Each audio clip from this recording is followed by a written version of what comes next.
I've been a marine biologist and shark specialist for the better part of 15 years now, and if there's one thing I've learned, it's that we don't know a damn thing.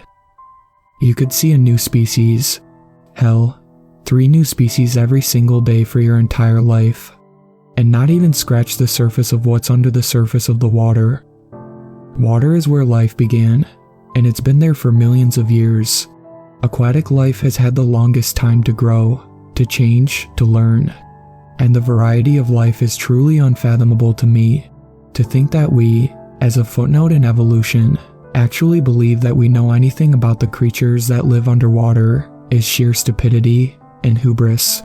Nothing made this clearer to me than what I experienced 3 nights ago. My crew and I took a research vessel out into the Pacific just after sundown, looking for the elusive oceanic white-tip shark. These beautiful creatures tend to be loners of the deep, and due to this we don't know a whole lot about them. What we do know is that they spend their days stalking the vast open ocean, often riding the area where cold water meets warm. And since they tend to spend their days in open water, food is very scarce. So, whenever a meal is available, they tend to make a beeline for it with aggressive determination. The mission I had planned was a very special one. I had a theory that oceanic white tips weren't actually the loners everyone thought they were. My thinking was that they were actually highly sophisticated pack hunters, sending one main scout who would then signal to the group when a meal was found. This would conserve precious energy and also optimize every meal for the species as a whole. So my crew geared up and found the most empty spot we could to try testing this out. Upon arrival, we deployed 2 shark cages, one on either side of our boat, and then we started suiting up for our dive. The moon was nowhere to be found that night, the only source of light being the bright spotlights surrounding our ship. My dive partner, Mike, and I were all nerves as we got ready. "How are you feeling, brother?" Mike asked, zipping up his wetsuit and prepping his breathing apparatus. Even with the thick insulated rubber of the suit, I was shivering as the chill night air hit me, and the water would only be colder. "I'm excited, man. You know, a lot of butterflies, but I'm fucking ready to see some sharks," I said with a grin. "Hey, I got your back down there. Your theory's strong and we got all night. We're all behind you," Mike reassured me. I gave him a grateful nod. A few minutes later, the crew EMT, Dave, made his way over to us as we finished getting ready. "Alright, we're about all set here. Now, you guys know I've got to give you the spiel," he said. "Yes, Mom," I replied with a laugh. Dave rolled his eyes. "Down there it's all going to be about communication. Right, we're on radios at all times. So you keep us updated. You feel wrong, you feel any danger, you call me right away. I support you guys. This research you're doing is amazing. But we're also dealing with unpredictable apex predators. They have the advantage in the water, and it's dark. You keep your eyes peeled down there. We keep our eyes peeled up here and we all stay safe. I say we pull the plug. We pull the plug, alright," he explained. Mike and I nodded our understanding. "Yes, sir, Sailor Dave, sir," Mike saluted. Dave rolled his eyes again but smirked. I looked at our chum people next. "How are we looking, Jimmy?" I asked. "All good to go here," he responded. "Cameras are rolling. We have all our gear ready. Any other questions?" "Yeah, can I get a little taste of that?" Mike asked with a grin. A laugh rolled through the ship, releasing some of the tension that had been building in the air. "Oh, great idea. We gotta get that calorie intake before the big dive," I joked. "There he is, see, Cody's game. Carson, we'll take 2 of your smelliest servings," Mike called with a slap on my shoulder. The laughter really helped.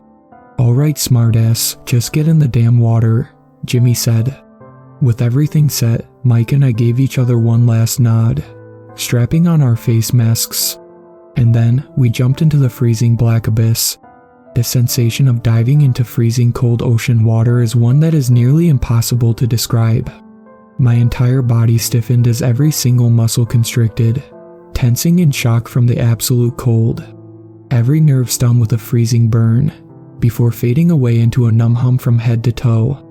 It took the sound of the radio to pull me back to myself. "How are we looking?" Mike called over comms.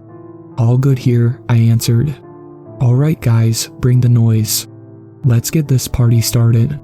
With that, the crew got to work, slapping the surface of the water with oars to simulate the movements of struggling fish. At the same time, bloody chum sprinkled down in crimson clouds, glowing vibrantly against the bright blue water, illuminated in large windows of light as our boat spotlights shined down into the ocean.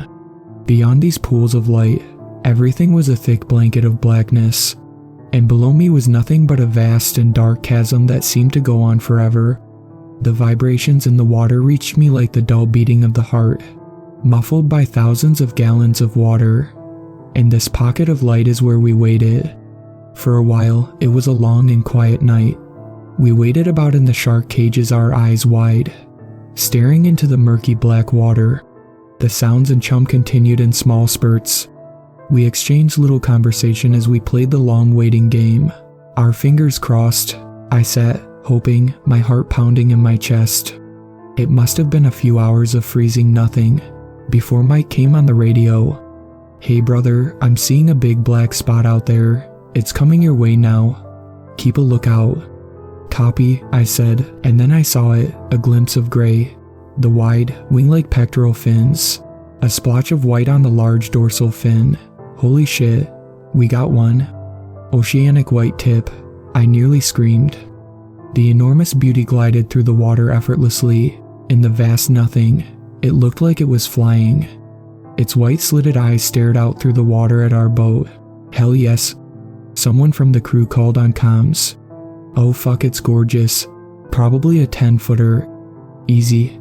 Maybe bigger," I called out to the crew. A round of cheers went up from the crew, the excitement vibrating through us. The shark loomed, making a couple curious circles around us. "Bro, Cody, that thing is huge," Mike said as the shark made her way to his side of the ship. We watched with held breath as she investigated, swimming by us, its gaping jaws hanging open to give us a perfect view of her rows of razor-sharp teeth. Being so close to such a powerful creature brought with it this huge shot of adrenaline, and I found myself completely speechless. "How are we doing, boys?" Dave called. "All good here. Looks like she's curious for sure," Mike answered first. "Yeah, it looks like she's drifting away now. Hopefully that means she'll be back with a group," I said, watching as the oceanic white tip flew through the water, back into the ink-black abyss, vanishing before our eyes in an instant. The exhilaration lingered with us for a good time after that. We did check-ins with the crew and Dave, making sure everything was still on the safe track before it was back to waiting. However, this time, we didn't have to wait that long. About an hour later, calls came from Dave and a couple other crewmates. "We've got a shark on your left, another one over here, off to the right. Heads up, we got another." Soon, we had a whole group of 5 or 6 swarming us, watching, lurking, and hoping for a meal. And for my crew, we were on cloud 9. "Cody, I think you've just found your first piece of evidence," Mike said warmly. I grinned. This was everything I was hoping for. It wasn't 100% proof at all, but this was a huge step towards my theory. These creatures were more than loners. They had a form of pack mentality. My heart raced as I watched them bump the boat or come up to my cage before veering off. Joy welled up in my chest. And then, Mike came back on the line. "Hey man, I think something's wrong," Mike said. Everyone's excitement stopped. My grin dropped into a frown. "What's going on?" I asked seriously. There was a series of voices over the radio as the crew leaned over Mike's side of the boat. "Are you alright?" Dave asked immediately. There was a long stint of static. "Oh," Mike stuttered. "There's something out there, but I don't think it's a shark." He trailed off. "What the hell is that?" called Dave. "It's a shadow or a figure. I can't make out any features," Jimmy said. My heart started to pick up pace. I was beginning to feel off. In the pit of my stomach I knew this wasn't right, and then the sharks ran away. All of them. I watched as each shark jolted to life, swishing their tails rapidly, flying away into the dark as fast as they could. That made my heart nearly stop. That didn't happen, not like this. Not all at once and with such speed. This wasn't just a few sharks being shocked by an unexpected noise or movement. This was an act of fear. One minute, there were 6 large hungry apex predators, and then there was nothing. What the fuck, I said to myself. The terror that bubbled in my chest took my breath away. I tried to radio, but no speech would leave my mouth. What could do that? Never in the years I'd been diving with sharks had I ever seen a reaction like that. I'd never seen one shark run away from something with such fervor, let alone a group. This wasn't just wrong. This was very bad. "Mike, what do you see?" Dave asked. "We can only see shadows up here. You have to communicate, man." We talked about this. "Mike," I finally spoke. Nothing. Static came over the line as if he was pressing the button, but unable to utter a word. "Mike, answer me right now or I'm pulling the plug," Dave said firmly. "You guys are sure it's not another shark?" I asked stupidly, knowing that couldn't be the case. "No, this thing is big. Like, it's moving with the current of the water. This big black shape." "I can't make out anything," Jimmy responded. I craned my neck, trying to gaze through the dark depths to catch a glimpse. But I couldn't. "Guys," Mike finally called out to us. "Mike, what the fuck is going on?" I yelled. "It's like this big mass. I can't. Holy shit," Mike's voice was shaking. He was scared. "What is it?" "It's looking at me." "What is?" I screamed. "I think it's smiling at me," Mike nearly whispered. I shifted in my shark cage. My heart felt like it was about to burst.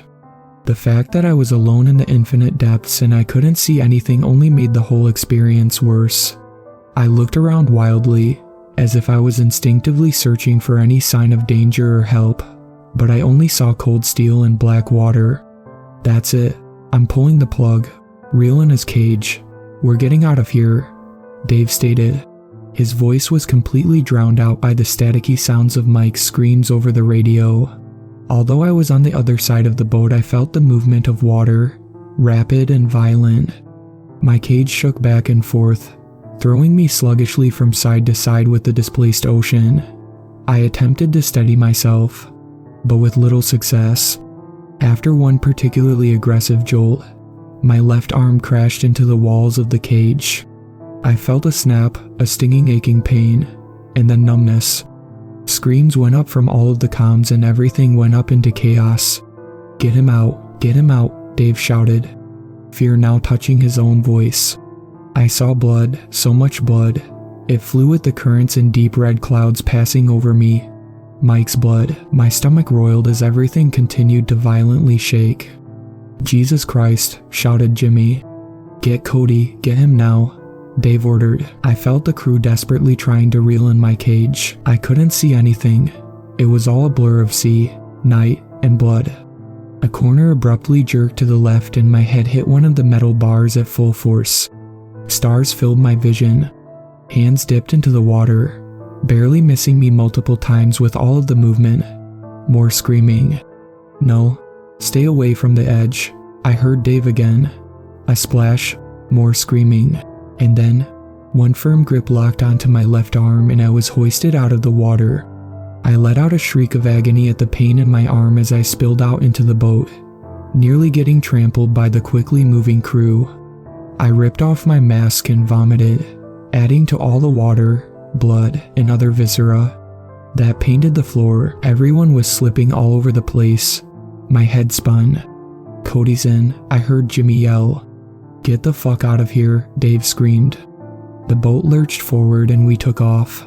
The world around me started to fade as I stared out at the bloody pool, where Mike and other crew members' body pieces floated. I saw it, a shadow in the water, terrifying beyond all belief. I tried to speak, to think, to do anything, but my world shifted into darkness and I passed out. When I came to, I was in a hospital bed, and that's where I've stayed the last 3 days, staring at the ceiling while simultaneously feeling relieved and surprised to find that I was still alive. It turns out, I broke my left arm in 2 places and I have a pretty bad concussion.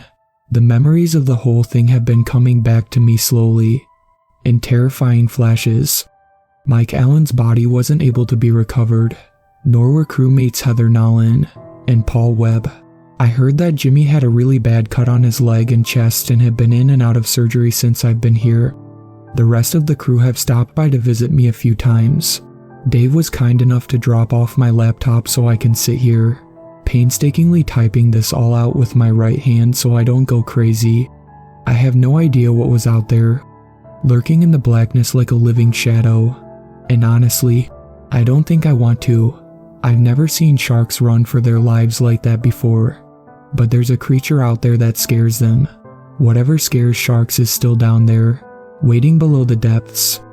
I can't say if I'll ever be able to go back into the water, but I do know one thing. One image has returned to me clearly from the entire experience. I couldn't make out that many features of the shadow, but I saw, as we retreated that night, I looked directly at it, and it was smiling at me.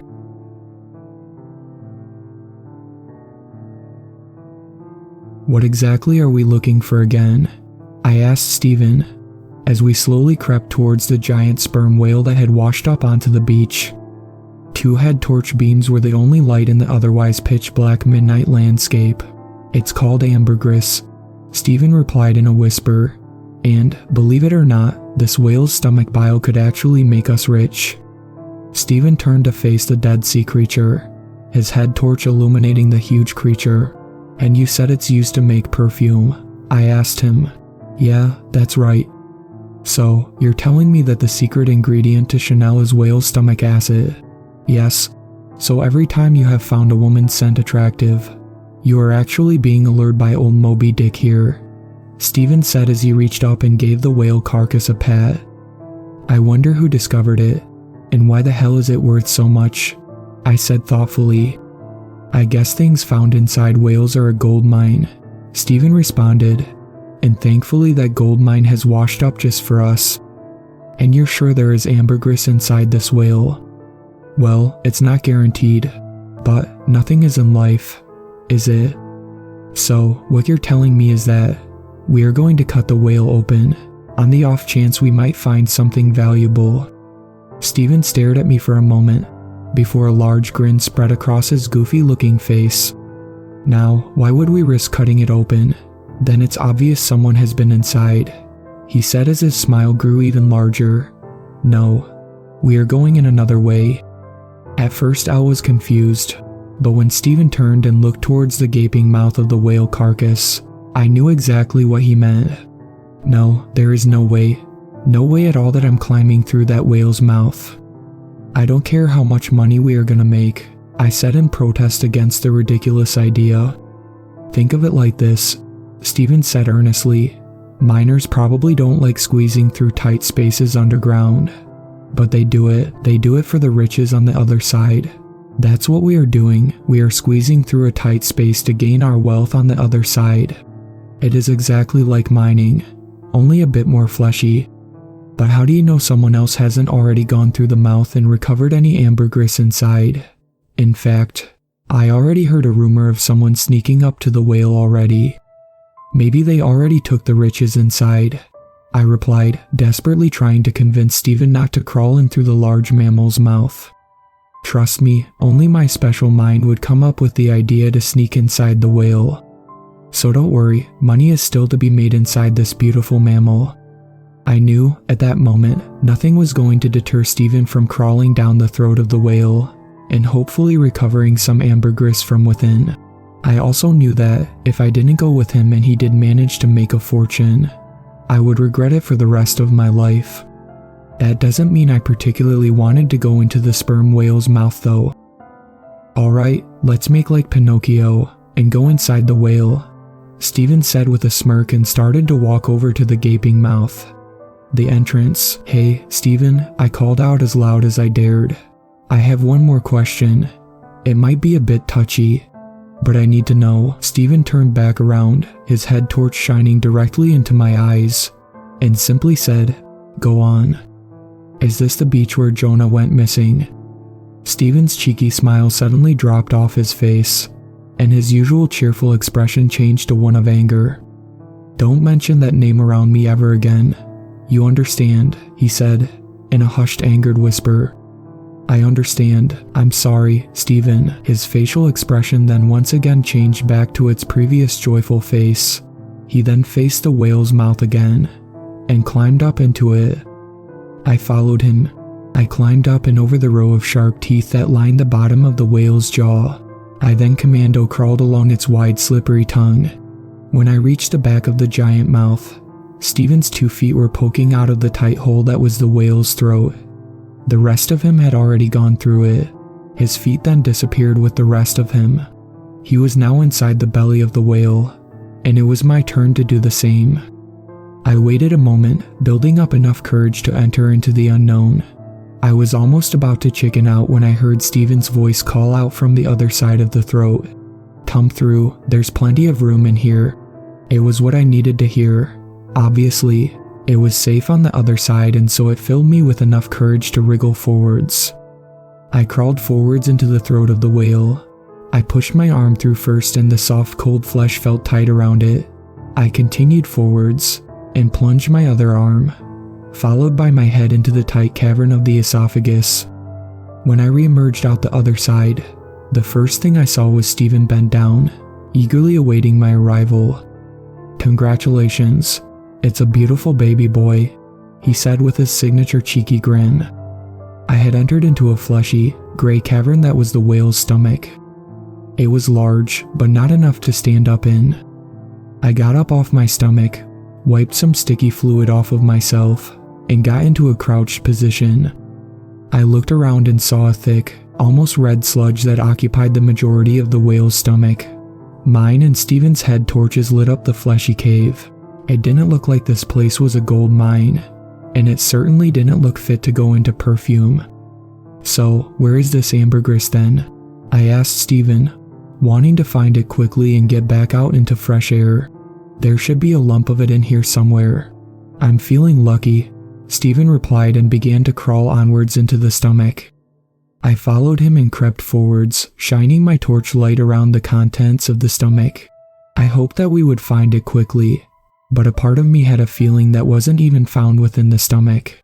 That's when I heard Stephen let out a slight gasp, quickly followed by him calling out to me, "Quick, get over here now." I crawled over to him as fast as I could, excited because I thought he had found a lump of ambergris. I crouched next to Stephen and looked towards where he was staring. He pointed towards it and said, "What the heck is that?" My eyes followed his outstretched finger, and I immediately saw what he was pointing to. Silhouetted at the back of the stomach was something that looked remotely human-shaped. "Go towards it," Stephen prompted me. "Why should I go?" "You go look," I replied, trying to not show the fear that I was currently feeling. "I don't really want to get any closer to whatever it is," Stephen replied as he gave me a small nudge towards the silhouette. I stumbled forward slightly from the push, just enough that my head torch provided enough light to reveal what was hidden in the shadow. Both Stephen and I screamed when we saw what it was. The complete human skeleton was perched up against the lining of the whale's stomach. Its skull was pointed towards us and its hollow eye sockets almost looked as if they were staring right at the pair of us. We dove backwards away from the bones, and I looked at Stephen. He had a look of horror on his face, which looked exactly how I felt. My mind tried to make sense of what I was seeing. I didn't truly expect to find ambergris inside, but I definitely didn't expect to find human remains. My brain then turned to one possible explanation as to how this skeleton ended up in the belly of the whale, an explanation Stephen wasn't going to like, but I had to tell him my theory anyway. "Steve," I said as I looked across at him, "you don't think that this is..." "Well, you know." Stephen looked back at me, slightly confused. Then I saw the realization spread out across his face.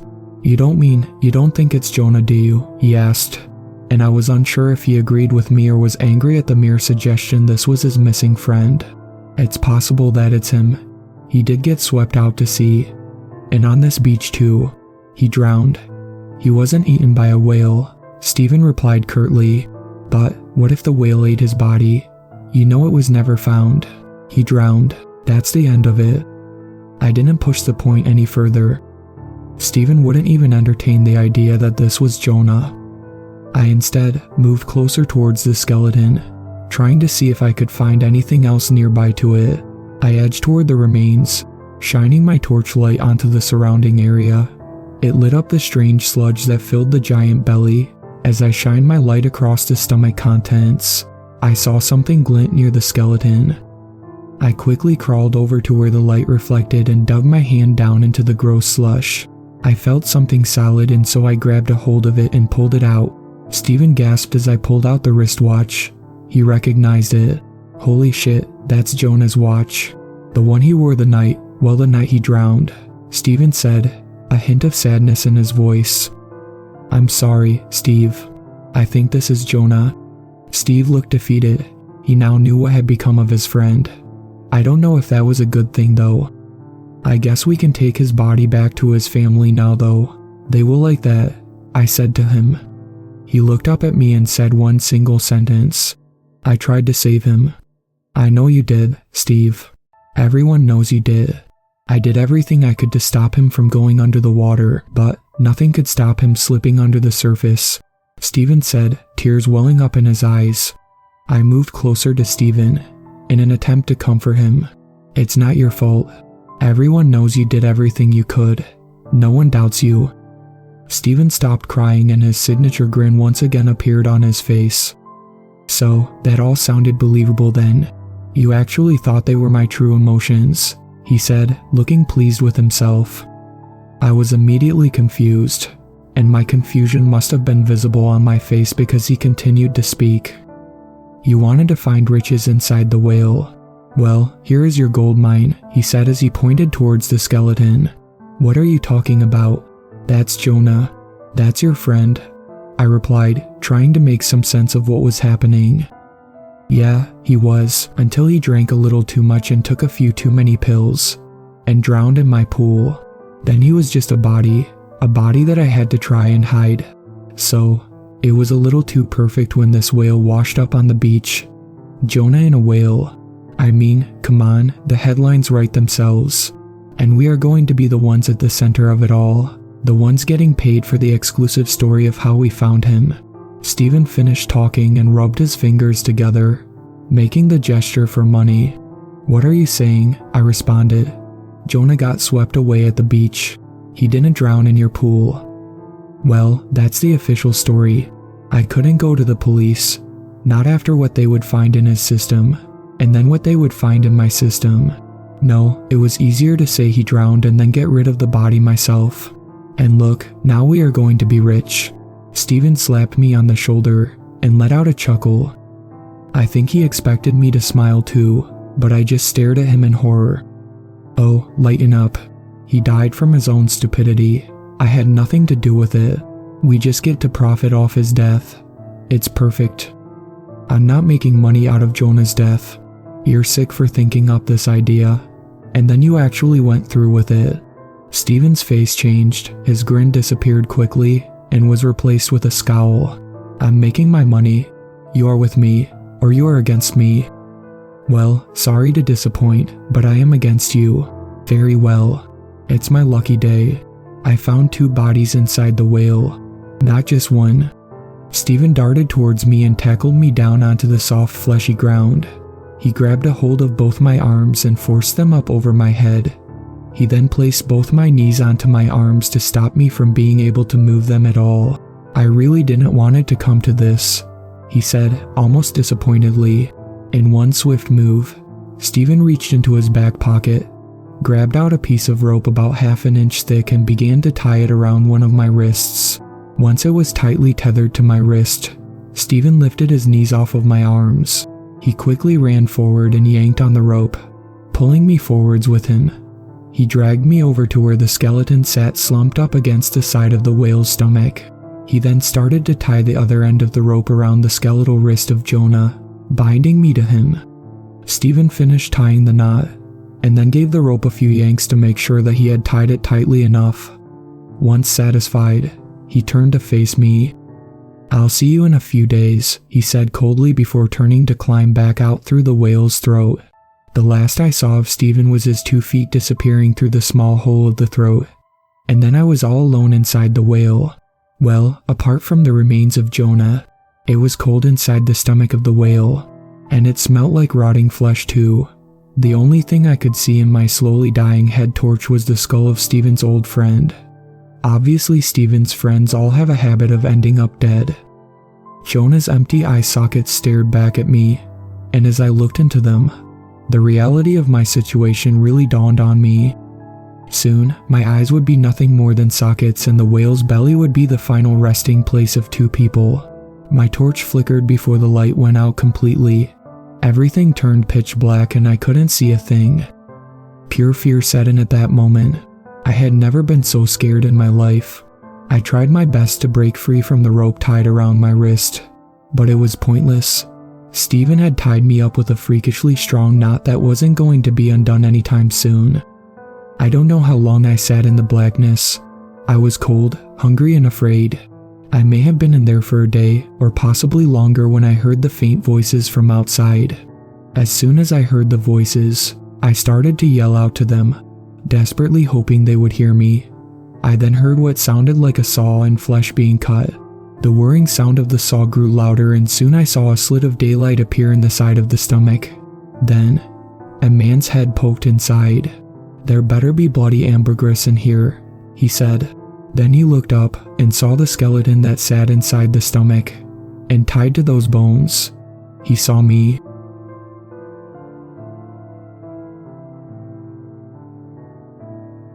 A few years ago, I was working as a deckhand on an Alaskan fishing boat. From a young age, my parents instilled in me a strong work ethic. They always said hard work leads to greater returns, so I naturally gravitated towards a career that shared that philosophy. Alaskan fishing added high risk to the equation, and in turn, the rewards were even sweeter. I couldn't imagine doing anything else and planned on working my way up to captain one day. This story takes place during my 5th crabbing season. By then, I knew the ropes, I was familiar with the waters, and I'd witnessed a few deaths firsthand. I thought I was prepared for anything. I was dead wrong. We were a crew of 15, myself included. When the season began, that number would be halved by the time we returned to shore, and I would be left incapable of setting foot anywhere near the ocean, ever again. I was sailing on the Seaward Sarah, a vessel that was getting a little long in the tooth, but was known for her reliability. Since she'd passed her safety inspection earlier that year, I had no concerns as we left port for the cold waters of the North Pacific Ocean. It was exhilarating to be on the sea again, with the fresh salty breeze and waters so vast. You couldn't see anything but blue for miles around. Spirits were high and the excitement of starting off on a new journey was electric. We always hold a party on the first and last nights. It was tradition. Even the captain would join in and dance and sing and drink. We noticed the first sign of trouble 2 days into the journey. The Seaward Sarah was listing on her starboard side. It wasn't at a dangerous angle, and after consulting the ship's engineer, the captain determined it was safe to proceed farther into the North Pacific Ocean. He planned on balancing her out once we started loading crabs into the cargo decks, where we will overfill the port cargo and underfill the starboard. I didn't question the plan. It seemed reasonable, and besides, I was just a deckhand. The captain could piss in my mouth, tell me it was wine, and I'd smile and agree. That's the way it works at sea. I grew more concerned as the voyage went on. The list worsened over the course of the next week. It went from a barely noticeable incline to my calves burning from straining against the pull of gravity towards starboard. That's when the captain started making a lot of calls. I couldn't hear what was going on, but I could see him shouting into the receiver, his face getting redder and angrier as the days wore on. I was told he was cursing everyone from the ship manufacturer, to the inspectors, to the contractors who had last done repair work on her hull. I was told it was business as usual. One evening, when most of us were gathered in the dining hall, holding our plates and glasses to keep them from sliding down the table, the captain burst in and announced we were turning around. We had mixed reactions, with some experiencing relief and others disappointment. No one knew what this meant for our wages, or whether the repairs could be done in time to get back at sea before the end of crab season. Me, I was one of the ones who was relieved by the news. The vast ocean I had been yearning for months had become progressively more unsettling as the ship tilted. I became keenly aware just how far away I was from dry land, from safety. This place I found freeing suddenly felt like a cage, and I wanted out. I felt the seaward Sarah turn as I headed back to the crew quarters and used the wall for support. The combination of the dime turn and the ship's tilt were terrible for my equilibrium. I needed to lay down and adapt myself. I don't know what would have happened if the storm hadn't hit later that night. Would the seaward Sarah have limped home safely? Would she have rolled over along the way? I will never know now, because the storm did hit, and it was one that seemed to come out of nowhere, barely being caught by the radar before its waves and rain started pelting the ship with the fury of an angry sea god. The seaward Sarah groaned in pain as her list worsened even more. Doors flew open, objects fell and hit me as I staggered up the hall and towards the deck. I didn't realize just how bad it had gotten until I felt my feet touch the wall, and noticed the wall was becoming the floor. I was still inside when I heard the call to abandon ship. I was bruised, groggy, and disoriented. Enough water had gotten in from somewhere that I was also soaking wet. I felt a pair of hands grab me by the shoulder and usher me forward when I stopped to take a breath. I know at some point, I put on a life vest, but I couldn't tell you when, or how I got it on. All I remember is the surreal sensation of the world changing directions inside the ship, and the sight of tall waves illuminated by lightning once outside. Thunder drowned out the screams of my shipmates, but I could see them scrambling to launch a lifeboat. I threw myself towards them, but before I could catch someone's hand, I felt a wall of ice-cold water drag me into the railing. A second wave, the reaction to its action, reached over the rail and pulled me into the water. The pain was unbearable. Not only had I been tossed around like a rag doll, but the water felt like I'd rolled into a vat of quicksand made of sharp needles. I didn't know which side was up and which was down, but thankfully, the life vest lifted me back to the turbulent surface. The water had gotten into my ears, muffling the sound of the storm, and I tried to flail my arms hoping for rescue. But I couldn't lift them. I couldn't stop treading water long enough. This hell went on for longer than I cared to reflect on. I just know wave after wave pulled me under, but the jacket always brought me back up long enough to catch my breath. When I close my eyes, even years later, I can still feel the unrelenting assault of the waves mingling with the taste of salt on my tongue. I was going to die, I was sure of it, either by not breathing in when I had a chance, or by drowning from rainwater in my mouth whenever I screamed. And then, I felt a tug, and my horror amplified tenfold as I imagined being in the jaws of a sea serpent, about to pull me into the ocean depths. I thrashed desperately trying to escape, only to hear Greta's voice chastising me. "Stop that, I'm trying to pull you in." Greta hoisted me onto the lifeboat, and once I was over the edge, I slipped the rest of the way in, landing in wet and bloody water. I could hear orders being shouted at me, but all I could do was curl up and wait. I know the others were preoccupied by something, as they started rowing as hard as they could. In hindsight, I think they were trying to get clear of the whirlpool of the sinking ship. The storm passed almost as quickly as it arrived. The ocean wasn't as quick to calm down, but the turbulence lessened to a manageable degree. When I was finally able to, I sat up and took inventory of my surroundings. I found myself in a lifeboat with 7 other crewmates. All that was left of the seaward Sarah were bubbles rising from the depths of the ocean. Miraculously, there was a second lifeboat paddling towards us, and once we connected, we were overjoyed to find that every single crew member had survived the capsizing. The captain, who was in the other raft, shouted over the water in a deep booming voice. We sent out a distress call before she went down.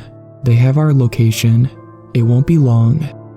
I hoped he was right, because my hands were trembling from the cold and the quickly depleting adrenaline. We tied the rafts together, took stock of our supplies, food, first aid, and then waited. Now, you would think that there'd be cheering when the light appeared on the horizon, that all hands would start to paddle, wave and celebrate, but instead, there was a sudden and deathly silence as a communal swell of anxiety filtered into us. There were haunted expressions on Greta, John, and Sarah, and even the captain's faces. The latter was holding the flare gun, but his finger was tapping nervously on the trigger. Sometimes, without knowing why, you get a bad feeling. People call it a sixth sense, but I think it's simpler than that. I think it's dangers perceived but bypassed by the brain so you can act faster than you can think. Kind of like how you can actively analyze a person's body language to get more information than you'd get from hearing their words alone. But even if you're not trying to, you still subconsciously notice the little signs showing discomfort or anger or attraction. It's innate. What we think we perceive is only scratching the surface of all the information we take in. The brain, our consciousness, focuses on one thing, but our survival instinct notices the other discrepancies. And when it does, it signals danger without telling you why. "It is not moving," Greta whispered. She hit the nail on the head. She connected the dots outlining the proverbial red flag. When she did, a sort of unspoken acknowledgement traveled through the group, as one by one, we noticed it too. You see, there were two problems with the light. One, the nearest ship to ours was at least another 5 hours away, probably longer if they hit the same storm we had. Two, the light was perfectly still, staying at the same height and never once bobbing along with the ocean surge. It also wasn't sweeping the ocean, as one does when searching for survivors. It had appeared way too fast, only about a half hour after the storm had passed. It was extremely unlikely that an unknown ship had been close by. We all try to keep tabs on one another because, in such turbulent waters, knowing where everyone is a question of life and death. Yes, we're technically all competing against one another, but you'd be hard-pressed to find any seaman unwilling to drop everything to save another in a pinch. There is a code of honor we all follow. But suppose this was an unknown vessel responding to our distress call. We still had to contend with the second issue of its unnatural immobility. My stomach contorted, wondering what it meant. This light was fixed on a single point in the near distance. It was glowing, no, pulsating, but it never once moved on any sort of axis like it should. If it was searching the water, and it was immune to the push and pull of ocean waves. There's not a ship on Earth that can do that. The only reasonable explanation was it might be a Coast Guard helicopter hovering perfectly in place and dangerously low. But then again, even if it had been deployed the second the distress call was sent, a rescue chopper couldn't have gotten to us that fast. The light was impossible. The light felt menacing. The light acted like a lure, goading us to come to it. The boom of an explosion snapped me to reality, and it was followed by a crackle up above. The captain had fired off one of the flares. It hung in the air, slowly fizzing in a downward arch. I remember feeling so scared I dug my fingers into the lifeboat. The shot was one thing, but my fear had to do with the light. I was so afraid it would come closer now that it knew for sure where we were. I was more afraid of that light than I have ever been of anything in my entire life. But thankfully, it stayed away. "Row the boat," the captain ordered. No one moved, not even to breathe. "Row, damn it." John reached for the paddle, but Greta grabbed him by the forearm and stopped him, shaking her head. The captain glared at us with bulging eyes. He'd adopted an authoritative stance, but even he was not able to suppress his quakes of fear. If one followed logic, he was right. We should head towards the light. And yet, the longer we stared at the unwavering thing, the more it unsettled us. It's funny how something as simple as bobbing up and down could have alleviated our anxiety, but the light didn't do that, not even once. Faced with a soft immunity, the captain grumbled and grabbed a paddle of his own. "Fine," he hissed, "I'll go. Any man or woman too cowardly to come can transfer to the coward's raft." He gestured to us. "Anyone with balls, come with me. We need to flag that ship down before it moves on without us." The flare hit the water and spat out a few more dying embers. I was surprised to see a few crewmates get up. John and a couple others transferred over to the captain's raft. An equal number transferred to the coward's raft. With contempt on his sour, sea-worn face, The captain cut the lines between us and directed his raft towards the searchlight. Even as they rowed off, we pleaded with them not to go, but it was like they'd been infected with bravado. I could hear them chanting in a rhythm, left, right, until they were a blip on the horizon. 10 minutes after the voices went quiet, at the estimated time the captain's raft would have reached the light, it suddenly blinked out of existence. The captain, John, and the other 5 crewmates on that raft were never seen or heard from again. The raft has never turned up, despite being outfitted with an emergency tracker. Planes equipped with the same tech have gone missing as well, so it could be that those trackers aren't worth much. But it still gives me nightmares to think what would have happened to me if we'd followed the captain. As for us, it took 7 hours, but eventually, we were rescued by the crew of the Rose Shannon. They warmed us up and combed the waters where we'd last seen the captain's raft, abandoning the search only when the Coast Guard arrived and took over. That night I had nightmares of the light growing closer and closer, and every time its glow was about to hit me, I'd feel a pressure in my head like it was about to explode, and a searing, burning pain on my skin. Then, I'd wake up drenched in sweat. I now work as a trucker, a mercifully landlocked job. I drive through all kinds of creepy locations. I have seen some things on this job, but nothing has ever scared me more than the light I saw that terrible night. I don't know if it's because of the lack of closure around the captain's raft, or if my subconscious saw something that it felt my brain was better off not knowing. I don't know. I don't like to think about it. But now that I've written this, I think I can finally move on. In a way. I still keep in touch with Greta. She's still working out there. Props to her for getting back on that seahorse. She now captains her own vessel. I couldn't be happier for her. But sometimes, when we're catching up, she talks about that night. And she always follows it up by saying another ship's been lost in that same area. I think they're up to 5 now. No survivors, although the final transmission of one of the ships mentioned seeing a light on the horizon. Sailors have come to avoid what they're calling the Alaskan Triangle. Part of me wishes I knew conclusively what's happening out there, but I'm mostly glad I'm here on solid ground, far from the light.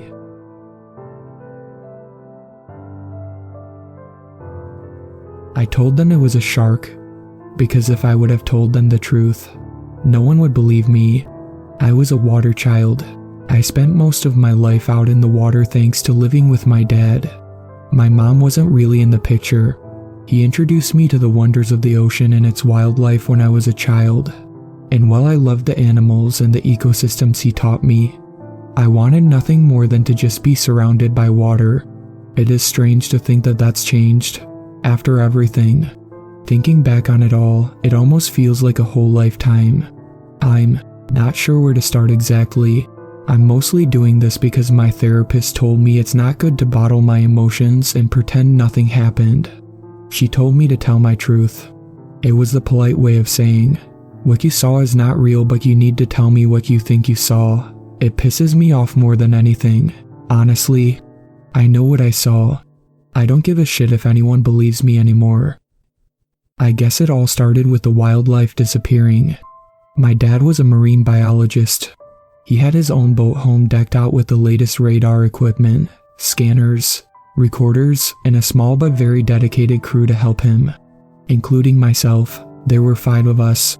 Me, my dad, Harley, Jess, and Camel. My dad and the others knew the equipment and the readings like the back of their hands. I was still getting a grasp on it, but I knew the basics. My job was mostly the hands-on stuff. You know, like swimming out and setting up beacons, diving for God knows what. But there was another job that I had. Interpreting the water. It sounds strange, I know, but bear with me a moment. I don't have any superpower or some shit like that. I just spent so much of my time with the ocean. I developed a lot of keen senses when it came to changes in our area like winds, current, and even some of the wildlife, so I could convince my dad that it was perfectly fine for me to go windsurfing. It came at the cost of being the human water reader for my dad and his team whenever they weren't able to go out in the field themselves. That's where I found myself that day. I was underwater, getting a feel for the current, Jess noticed a change in the fish around us, and I owed her after she covered for me when I snuck out for a late night surf. They usually stayed in this general area at that time of year, but over the course of several days, we started seeing less and less of them. With an oxygen tank strapped to my back, I dove deeper in the dark waters below. I have already dove in this area. I knew what was normal. This was not it. The reef that covered the rocks in this shelf usually was teeming with life. It is the reason why my dad chose this area. It had one of the highest collections of marine life, plant and animal, but now, it was a ghost town. The reefs were just as colorful as ever, but the gentle swaying of the seaweed and anemone felt like a proverbial tumbleweed. My gut twisted. Something was wrong. The radio in my gear crackled to life. "Addie, speak to me, kiddo. What are we looking at?" Jess's voice came through. She was the dive operator for the day. It pulled me from my shocked state long enough to reply. "Nothing," I told her. "What do you mean nothing?" "I mean, there's nothing here," I said, a little anxiety bleeding into my tone. "The plants and everything, those are here obviously, but I don't see any fish." I continued swimming forward, carefully taking hold of the coral and rocks to pull myself along to investigate closer. Jess's line was quiet for several minutes. She was probably talking to the others and my dad. "How's the current feel?" Jess's voice cut through the loudest silence I ever heard. It took a few moments to gather all the information they usually want with that info. "It's moving, feels normal, honestly. It's heading west. I can't get too much closer or else I'll get swept up in it, but the speed is normal, about 5 miles an hour. Hang tight, Addie. Alright, how much time do you think you have on that tank?" "At this level, probably about 25 minutes. If I go any deeper, it'll be pushing more 15. It was then that something had caught my eye. A flick of movement among the swaying plants. It was fast, way too fast for it to be a plant. I pulled myself along to see if I could find whatever it was, but it was gone by the time I got there. I strained my eyes further into the water. The flashlight strapped to my gear made the contrast between the dark and the light harsher, but I could see, so I couldn't really complain too much. It was just so limited. I felt my anxiety start to rise and my gut twist. There was something down here. I felt it in my bones. Jess's voice came back over the radio, and I started. "Christ," I mumbled, apparently just loud enough for Jess to hear. "You okay down there? Didn't mean to scare ya." I heard the amusement in her voice. I rolled my eyes. "I'm fine. I just zoned out for a minute." "Well, if it makes you feel any better, we're not going to find out what's causing this tonight, so it might be best if you come back up. Your dad made dinner, and Camel threatened to take your share if you don't get there before he does." "That son of a bitch," I laughed. "I'll be up in a second. Can you do me a favor? Check the radar. I thought I saw something, and I just want to make sure nothing's down here. Hang tight." I took the time to reacquaint myself with the media area. It still creeped me out to no end that the reef was just empty. I might not have known the exact sciences behind what's happening, but I was invested now. "I don't see anything that isn't you. Might have been a shadow," Jess responded. "Maybe." I kicked my legs, the flippers propelling me up to the surface. Headed up. Jess helped me back on board and all was relatively normal for the following days. I say relatively because something weird is definitely happening to the ecosystem here, but nothing extremely out of the ordinary happened. Not until about a week later, not until the day I never went back out into the ocean. 7 days had gone by and we still saw no sign of the wildlife in the area. Harley had been taking water sample after water sample to see if there's even the slightest change. Camel manned the radars most of the time. The man was like a wizard. Jess and my dad were handling most of the research. Frankly, I was miserable. My dad and Harley both didn't think that I should go out into the water until we have a better idea of what's going on with it. So I ended up being the errand girl. I usually didn't mind helping out, but with no chances to swim or even surf, it almost felt like a punishment. So I took the opportunity for a swim while everyone was working. It wasn't going to be long, 15 minutes tops, The water felt incredible. The days had been hot, and I was running every which way on that damn boat. The cold water was like a shock to my system at first, but as soon as it settled, I'd never felt more comfortable. After adjusting to the temperature, I dove underwater. Most people would advise against diving without gear, free diving, as it's known, and those people would be exactly right. Free diving is dangerous for those who aren't properly trained or prepared for what could happen. I was trained and had gone free diving hundreds of times in my life, but thanks to a realization pointed out by my therapist, this decision is how I got where I am today. So, take that as you will, I suppose. In my defense, though, I wasn't diving far. The rocks and reef I had scoped out just a week prior was only about 40 feet down, and I'd long since learned how to hold my breath for several minutes and still have enough oxygen in me to go back up. I thought I was going to be fine. I gently took hold of a rock that jutted up from the floor and pulled myself along just like I always do. It was the best way to preserve energy, in my experience. Truth be told, I didn't have much of a real reason to actually dive down, but I remembered seeing that weird flash of movement the last time I was there.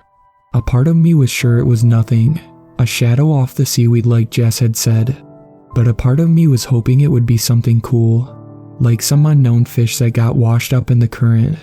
Still didn't explain why all the other fish just up and disappeared, though.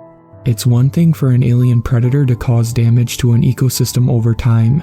It's another for it to happen instantly. I had been underwater for about a minute when another flash of shadow caught my attention. I felt fine, really. I comfortably still had maybe another minute and a half of oxygen in me, so I wasn't too concerned about that. I was focused in on this movement. The sun shined through most of the water enough for me to see what was going on. But this thing moved under the shadow of a deeper rock. Any detail was swallowed by that darkness. I swam for a closer look. The rock was huge, steep, and covered in sharp coral. I put my hand on it and felt the coral slice into my hand. I resisted the urge to suck in a breath in pain, just clenched it tight out of reflex. I slowly curled it back open, feeling the salt water seep into the cut across my palm. It stung and hurt like hell, but it would help it not get infected. I watched as the blood mixed into the water like a cloud beside me. I could hear my dad lecturing me now. I looked into the darkness under the rock, careful of where I braced myself. Without my mask and only a pair of cheap goggles, it's nearly impossible to see, so I wasn't expecting to see much. But I was hoping I could still see the movement, get an idea of where this thing could be hiding. I didn't see anything right away, so I started lowering myself down further. I felt the pressure start to build in my ears, and my lungs were starting to burn. I'd need to get air soon, but this would only take a second, I told myself. I was surrounded by darkness within seconds, and I felt my anxiety spike. I couldn't see anything, and that gut feeling I had was back. It was so intense. Any thought I had about coming down this far with this little air left was gone instantly. Then, a gush of water raced past my back. I whipped around, nothing. I felt it behind my legs the next time. Still nothing. Something was here, and it was circling me. I looked at my palm and realized the blood was still flowing. It was apparently deeper than I thought, and I was right in the middle of this thing's nest. I needed to get out of there. I wasn't equipped for that. I gave one powerful kick and felt myself start to rise. Fuck that noise. The pressure in my ears faded as I crept closer, and as soon as my head broke the surface, I felt myself take in one of the sharpest gasps of air. I was almost disoriented for a second as I caught my breath, but the moment I heard my dad shout my name, I knew I was in the shit. "Addison, what the hell are you doing?" he yelled. "I told you not to go down there while we figure this out." I was too out of breath and shocked to respond properly, so all I could do was shout back sorry. "You know not to free dive without a spotter, Addison. You could have been seriously hurt." He furrowed his brow as he pushed over the rope ladder I made for easy water access. It appears I had completely forgotten to give myself access back on board. Whoops. As soon as I got my bearings, I cut him off. "Dad, there's something down there." I'm sorry for diving without a spotter, but there's something there." His entire tone changed, and he almost seemed to have straightened a little. "Did you see it?" "No." I felt the water move behind me, though, like something swam past me really fast. "It's pretty big." "Get out of there without knowing what it is. It's definitely too dangerous for any of us to be in the water." I wasn't going to argue. This is a better job for a camera than any of us. I kicked myself towards the ladder and felt something sharp dig into my leg. I let out more of a shocked sound than anything, but before I could register exactly what it was, I felt myself get yanked underwater, my goggles slipping from my face. My scream was cut short as water flooded my senses, and as suddenly as I was pulled under, I went into survival mode. I couldn't see what had a hold of my leg, but my other was free. I kicked at it, hoping to knock it loose, but with a flipper on, it lessened the impact and did next to nothing. I felt more sharp things dig into my free leg. They almost felt like claws. I kicked both of my legs wildly, not thinking about trying to preserve what energy I could with such a small amount of oxygen in my lungs. I looked down, trying to look at the animal that had a hold of me. My heart stopped. I almost mistook it for a person. Almost. Even with my poor underwater vision, I could tell that this wasn't an animal or a person. It was a monster. Its eyes were huge, pitch black discs that were too big for its skull. Its mouth was filled with hundreds of needle-sharp teeth. Each one of them were bared in concentration as it continued to try and pull me further into the water. And lo and behold, looking at my legs, lodged in them were webbed hands with claws. My brain couldn't make sense of it at the time. I was also feeling the lack of oxygen start to burn in my chest. It didn't matter what this was, I needed to escape. Above me, I heard a splash. I looked up and saw a figure diving down. It was my dad. I would have felt relieved, but this thing still had a hold of me. Blood from my legs started to mix around me, and it stung my eyes more than the salt water had. I felt the pressure start to build again as I realized I was back down at the floor, and going deeper. My dad wasn't far away, and he had an oxygen tank with him. I just had to fight this thing for just a little longer, and he'll be here. With a burst of confidence, bravery, and adrenaline, I ripped one leg free. Claws raked down my calf, shredding it almost instantly, but I didn't feel the pain right away. I took advantage of it to again kick at the other clawed hand. The effort took so much more out of me than I realized. Red dots exploded in my vision as I fought the urge to take a non-existent breath. My dad was coming. I just had to hold out a little more. I felt those hundreds of needle-sharp teeth dig into my shredded calf. Bubbles erupt from my mouth in a muted scream. Blood clouded around me. I couldn't see my dad anymore. I could barely see the monster 2 feet away from me. I started to feel dizzy. I didn't have much fight left in me. The corners of my vision were going dark, and my arms went slack. Something grabbed my hand. It felt warm, despite the freezing water, and familiar, despite my lack of critical thinking and concentration. More importantly, though, it was human.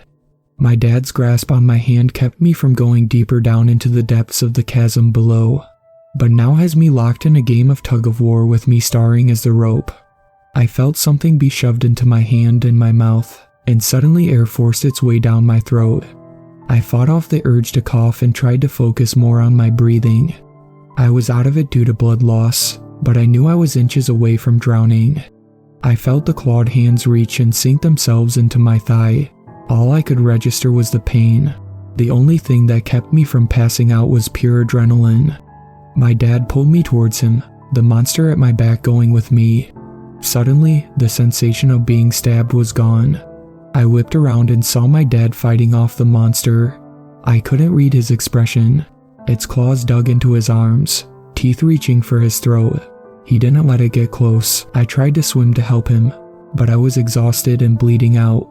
All I could do was watch and hope the thing would see that there's no point in fighting us anymore. I started to drift back up towards the surface. I think this is where I started to lose consciousness because I don't remember what my dad did exactly to send the creature off. But I remember seeing him start to come for me. He was reaching for me. I reached for him back. Albeit weakly, his fingers brushed mine. We were safe. The monster was gone. I faded again. When I came back, I saw my dad get pulled away from me. The monster was back. No, monsters. Bubbles and blood mixed in the water around me. All I could hear was my own heartbeat in my ears and one final, muted scream from my dad as a dozen of those monsters dragged him into the chasm in my place. I faded again. This time, I woke up in a hospital. I was surrounded by doctors, Harley, Jess, Camel, and even my mom. They told me they found me floating near the boat. My dad was nowhere to be seen. They told me about the damage to my legs. There was no recovering from a shredded calf muscle to the degree I had. They amputated it. I had over 50 stitches just from the punctures. I didn't really care about my wounds, though. All I could remember was watching my dad being dragged away. I didn't feel the pain. I was numb. They asked me again and again what happened. News outlets, the doctors, the team, my mom, your fucking dog probably asked me too. I couldn't tell them the truth of what I saw. No one would believe me. They'd blame the morphine. They'd blame my lack of oxygen. They'd blame my trauma of losing my dad. So, I told them it was a shark. It was easy to swallow. Easy to pass the blame onto a creature that already had a reputation of being a people eater. As false as it was, the public, the doctors, and my mom accepted that explanation. Harley, Jess, and Camel knew better, but they didn't push it, and I appreciated them for that. I just wish I wasn't so scared of telling them the truth. I was going to tell them one day. My therapist told me not to blame myself for what happened to them. They knew those were dangerous waters, and yet they persisted with their studies. The way it was told to me, something sank the boat. It cracked the hull and flooded, sinking in a matter of minutes. Colin Letterman, Harley James, Jessica Franklin, and Camel Patel's bodies were never found. They found the remains of the boat settled on the floor, and figured the shark that attacked me and took my dad rammed into it, sunk it and took the others. Anyone who's only seen Jaws and bad Shark Week specials thought it was a good enough explanation and closed the case. I, of course, knew the truth. They have since closed off the waters to the public. Even most scientific teams who want to go out there need permits out the ass. If you ask me, though, no one should ever touch those waters again. I still hear my dad screaming in my nightmares every night, the others too. These are my final words. Tomorrow night, I'm going back out. I'm going to let those things take me and end my miserable, traumatized existence. Like I should have in the first place. I'm sorry I told them it was a shark. What's out there is so much worse.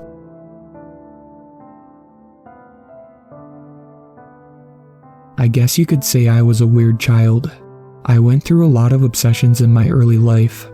Phases where I would become obsessed with a topic for a couple months, and learn everything I possibly could about it, until inevitably something else would catch my attention and I would move on. When I was around 10 years old, at a school book fair, a book with a large ship on its cover caught my eye. After glancing over the first few pages, I decided I would use the $10 my parents had given me to spend at the fair on this one single book. Reading it would cement my fanatical interest in the ship that decorated the cover, the Titanic.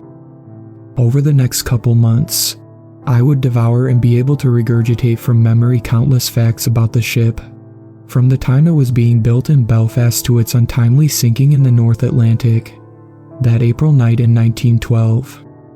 I even managed to successfully annoy my parents into renting the huge blockbuster hit that had come out about it just a few years prior, and letting me watch it, albeit with them skipping over some scenes. Time moved on eventually, and I found a new topic to occupy my interests, and I largely forgot about the Titanic, although to this day I do still remember several facts, which once even came in handy at a happy hour trivia night. When I was in school for my PhD, I did eventually grow up, and became a far less obsessive person, finding just one interest to occupy my time, and eventually blossom into my career: microbiology. I had studied it in college and decided to go to grad school for it, and am currently a professor at a relatively impressive private university, which I will leave nameless for privacy's sake. and am able to pursue my passion, with the relatively light compromise of having to lecture often hungover students about basic microbiology. I was working from home one night as my wife was preparing dinner when I got a call from a colleague at a different university who I've collaborated with before. Again, for privacy, I've altered our names. Matt, I said, answering the phone.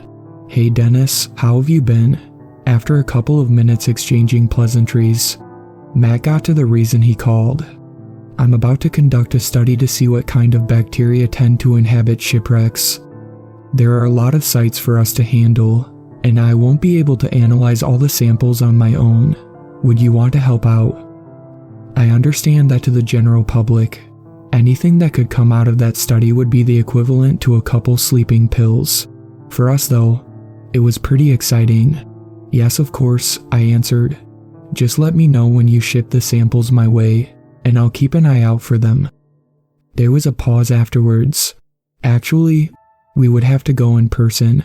It's a few wrecks, some classical age stuff in the Mediterranean, some World War I vessels in the Baltic. I did get approval actually today for the Titanic, which I wasn't expecting. Dennis continued to drone on and on about how he had to fill out countless forms and basically learn to speak Lithuanian in order to complete the necessary paperwork. But all I could notice is that my curiosity had been piqued. I hadn't thought about the Titanic in a long while, but an opportunity was presented for me to visit the site itself. I agreed. The next few months were relatively busy with all the preparations needed to go on these expeditions. First, it was a lot of reading on bacteria native to the sites we were visiting, as well as what previous studies of a similar nature discovered. Then there were also all the protocols on operating the submersible vehicles that we'd be in. I was told that I was learning all this mostly for emergencies, as the submarines would all be manned by someone with 2 decades of experience in doing so.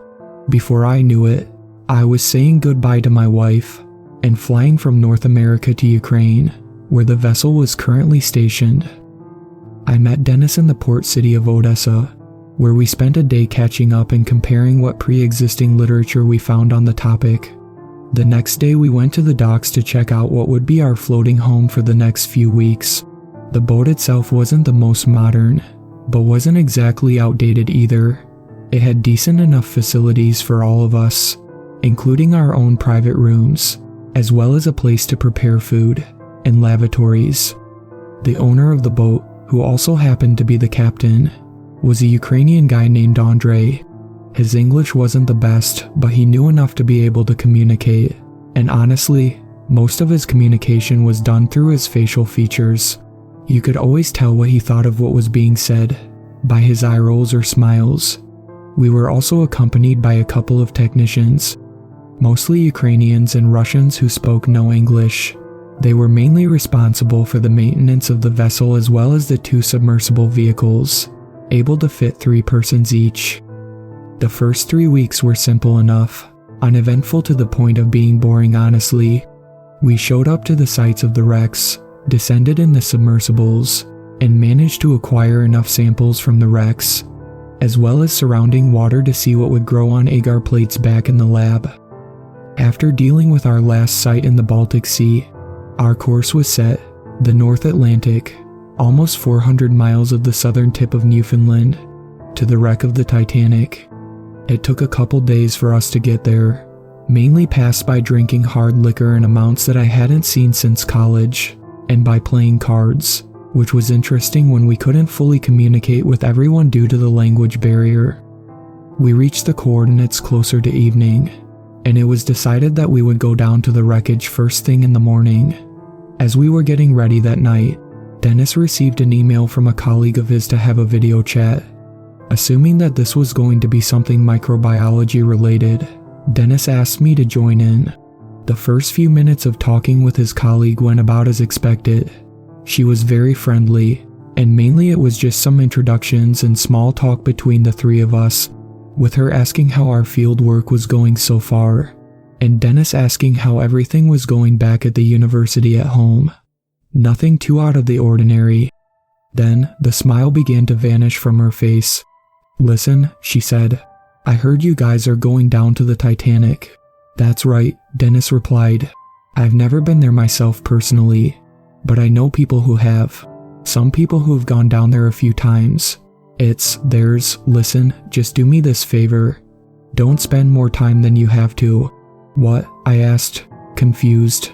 Just trust me on this. Don't spend too much time down there and promise me, please promise me, that if you think you see something moving, don't look. Dennis and I were both dumbfounded. Was this some sort of joke? I don't understand, Rose, Dennis started. I can't explain it myself. Like I said, I've never been down there. I just know people who have. Just be safe down there. It's way deeper than all the other wrecks you guys have gone to, and it's way far out from everything. Be safe. Okay. We'll be fine. I will see you back at the lab in about a week. With that, Dennis signed off. We exchanged glances. There was no doubt between us. That conversation took a very weird turn. Dennis appeared to be a little shaken, but made some comment under his breath that Rose was very smart, but also had a reputation of being a bit eccentric. We went to the dining table and passed some time playing cards with Andre and the maintenance team. The next morning I met Dennis and Andre on the deck as we made our way into the submersible. It was slightly cramped for 3 people, but it made little sense to take down both, just to have some more legroom. With the 3 of us inside, the vehicle began its descent down. It did become slightly unnerving. All the past wrecks were not so deep that there wasn't at least a little bit of sunlight, but here, after some point, it was pitch black. We turned on the lights both inside and outside the submersible, and after some more time, it appeared. The boat came out of the darkness just as it did in all the pictures and movies that you've probably seen. It nearly took me by surprise. I was so enamored by the darkness that I forgot that we were visiting a wreckage site. But there she was, the Titanic. Not even in my wildest dreams as a 10-year-old reading every Titanic book I could get my hands on did I think I would ever be able to see the wreckage for myself. The romanticism of the moment faded as I remembered the reason we were there, collecting wreckage and water samples. We started at the very tip of the bow and worked our way down the wreckage. We scraped off some of the rust and organic matter that had accumulated on the railings, as well as samples of water right around the wreck. As we made our way towards the back of the wreckage, I saw Andre turn his head with a confused look on his face. Neither of us said anything, but at some point Andre shrugged his shoulders and we continued on with our work. We kept making our way to the back, and at least twice I saw Andre turn his head and appear to look out into the darkness. Andre, is something wrong? I asked. Dennis turned so that we were both facing Andre while he was able to look past us out towards the wreckage. Is nothing, Andre stopped mid-sentence. We stared at him, waiting for him to continue on, but he just kept staring, with a blank expression on his face. I glanced over at Dennis with a worried look, one that he reciprocated. As I turned my gaze back at Andre, his eyes got huge, and he screamed. Andre had a deep and booming scream, and the fact that we were in a tiny enclosed metallic space made his scream and echo all the more painful. As Dennis and I jammed our ears shut with our hands, Andre lunged forward, grabbing a hammer from the always open toolkit, and smashed the light switch repeatedly. The lights were out, and we were in pitch black darkness, and Andre finally stopped screaming. It was eerily quiet, and the fact that we couldn't see anything only made it that much more unnerving. Matt, Dennis stuttered. I'm here. Andre, there was no response. Andre, we need to get back to the surface. Please, can you do that for us? I asked. No response. I could feel Andre's presence there. Obviously there was nowhere for him to go, but still, I got no response. Andre, please. I felt him stir a little bit and move in the direction of the control board. I heard him start to fumble around. He was probably having issues due to the darkness. As we were waiting for something, anything to happen that could convince us that this wasn't going to be our resting place as well. We felt something ram into the submersible, forcing 2 different expletives out of both Dennis and I. We heard Andre continue to fumble around with the controls. Andre, please, we need to get out of here, Dennis said, his voice breaking with fear and desperation. Please. Again, the submersible shook as something unseen rammed into it. Dennis's voice was breaking with tears, as was mine, as we pleaded Andre to do something to get us out of there. As we heard a tapping coming from all possible sides of the submersible, we also heard a familiar and comforting sound, that of the vehicle ascending. It went slower than we remembered it at the other wrecks. I'm not sure if it was because the submersible was actually damaged or if it just seemed that way because we were so scared. Not too much longer, we were able to see clearly again, as we reached shallow enough water that the sun's rays were able to reach us. As I was beginning to appreciate my newly found ability to see once more, Dennis screamed. I turned my head to see what he was screaming at, and when I saw it too, I couldn't help but scream myself. Andre was dead. As I looked away to avoid looking at Andre's body, I saw something else that made my stomach drop. Handprints all over the vehicle's front window, large and small ones, covering nearly every single inch. Eventually, we reached the surface of the water and were retrieved by Andre's crew. After they saw what had happened, it was a frenzy on the boat. As soon as I stepped out of the submersible and onto the boat, I vomited. Once I finished, I looked back at the submersible to see that every inch of it, not just the windows, were covered in those handprints. Despite being drained, I had to be the one who was in communication with the Canadian Coast Guard, since Dennis had locked himself in his room, and none of the crew spoke English. The Canadians were able to send someone over to pick up Dennis and I the next day, after which we never spoke again. I tried to see what information I was able to pick up about Andre, as I was sure an postmortem examination would be carried out on what appeared to be an otherwise healthy middle-aged man. It took some digging, but I found that his death had been ruled by a coroner back in Ukraine as what appeared to be a stress-induced heart attack. We never analyzed the data that we got from all those wrecks. Although I did work up the courage to open the samples that we did retrieve from the Titanic and characterize those bacteria that were present, for the most part the bacteria that were found were what would be expected in deep, cold and frigid water. Although as I was going through the data, I did notice that the samples that we acquired as we went further along the wreck of the Titanic started to have increasing levels of bacteria that are typically present in another environment. They were bacteria that are typically associated with decaying bodies.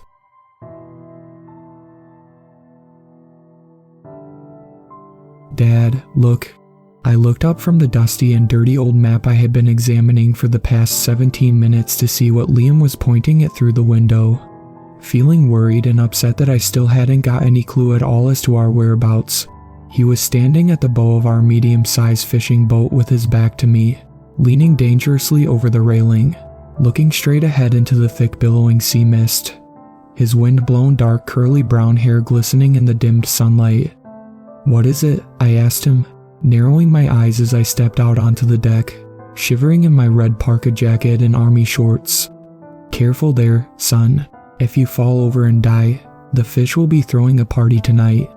He threw a nasty side-eyed glance at me. He's one of the few people who could actually stand my sick sense of humor. In fact, he inherited the same twisted ability from me to realize that bad things that happen can be funny. "You'll die first, Dad, because you're so old." My face instantly contorted into a look of utter confusion. "I thought we've come to a mutual agreement that your precious corn-fed northerner stepfather Furby will die first." "What? Is he like 300 years old or something? What was going through your mom's head when she met him?" He chuckled.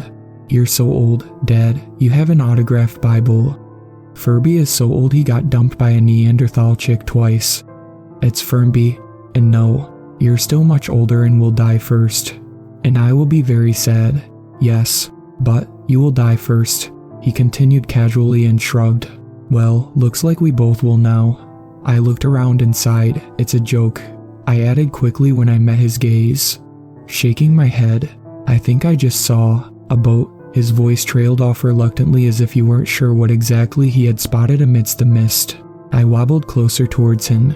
We were surrounded by thick mist which obscured everything from our sight. It was only 12 p.m., but it looked as if the night sky had decided to arrive early to distract us once again. We had been stuck here for 5 hours, tossed about by the wind and waves because the engine had somehow shut down and I could not, for the love of God, turn it back on. But it seemed like nothing could dampen my son's spirit. He's only 14, but his tendency to always stay positive under difficult circumstances never ceased to amaze me. I turned my head and spat as sea mist rose above the surface on the breeze, and with it the acrid smell of brine. Where is it?" I asked, looking around in confusion trying to make out the outline of a boat nearby. He raised his hand again and pointed at a vague and blurry silhouette of another fishing boat in the distance, about 200 meters due west from where we were. "Hello," he shouted loudly. "Hello," I chimed in. "Can you hear us? We need help. We're stuck here. Hello." A few minutes later, the boat finally came into clear view as it floated closer towards us. Then I noticed how strange it looked. It was covered with efflorescence all over its bow and stern, as if it had been left out in the open sea for months. The wooden hull also looked fragile and was covered in barnacles and other marine growth.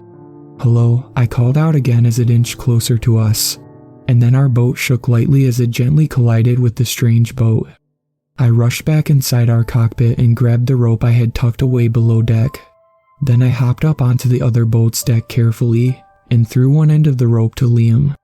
"Tie it up tight on the railing, son," I told him as I secured the other end onto the seemingly abandoned vessel. "Maybe they have a radio we can use to alert the Coast Guard of our location," he asked. His timid voice projected my own hopefulness.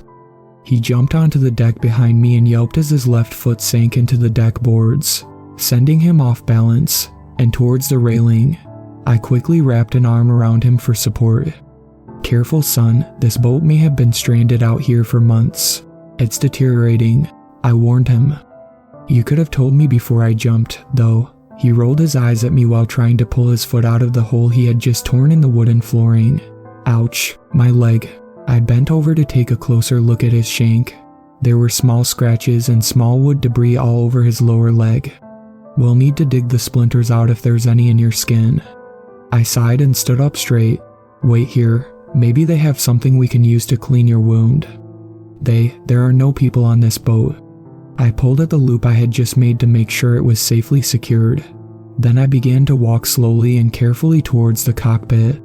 The door was slightly ajar, the round glass window covered in a thin layer of dried salt as well. It looked dark as I peered inside. Weird, I thought to myself. I didn't recall any report of any missing fishing boat in the last few months. I grabbed the handle and proceeded to push the door open. A mixture of suffocating brine and horrible stench wafted out through the open door, and I instinctively put a hand across my mouth and nose so I would not throw up. Inside, hanging from a tangle of cables twisted together and secured on the ceiling, with its back to the door, was a partially mummified corpse of a man. Its lime green parka jacket and exposed parts of its body completely covered in white patches of dried salt. Its blackened skin was already peeling off, revealing the bones underneath, gray and brittle due to long exposure to weather and brine. "Dad." "What, Liam?" "No, don't." But it was too late. He walked past me and saw the corpse. He jumped back instantly and shrieked in terror. He tripped over his own feet and landed hard on the deck, eyes wide open. "Liam, it's okay, it's okay."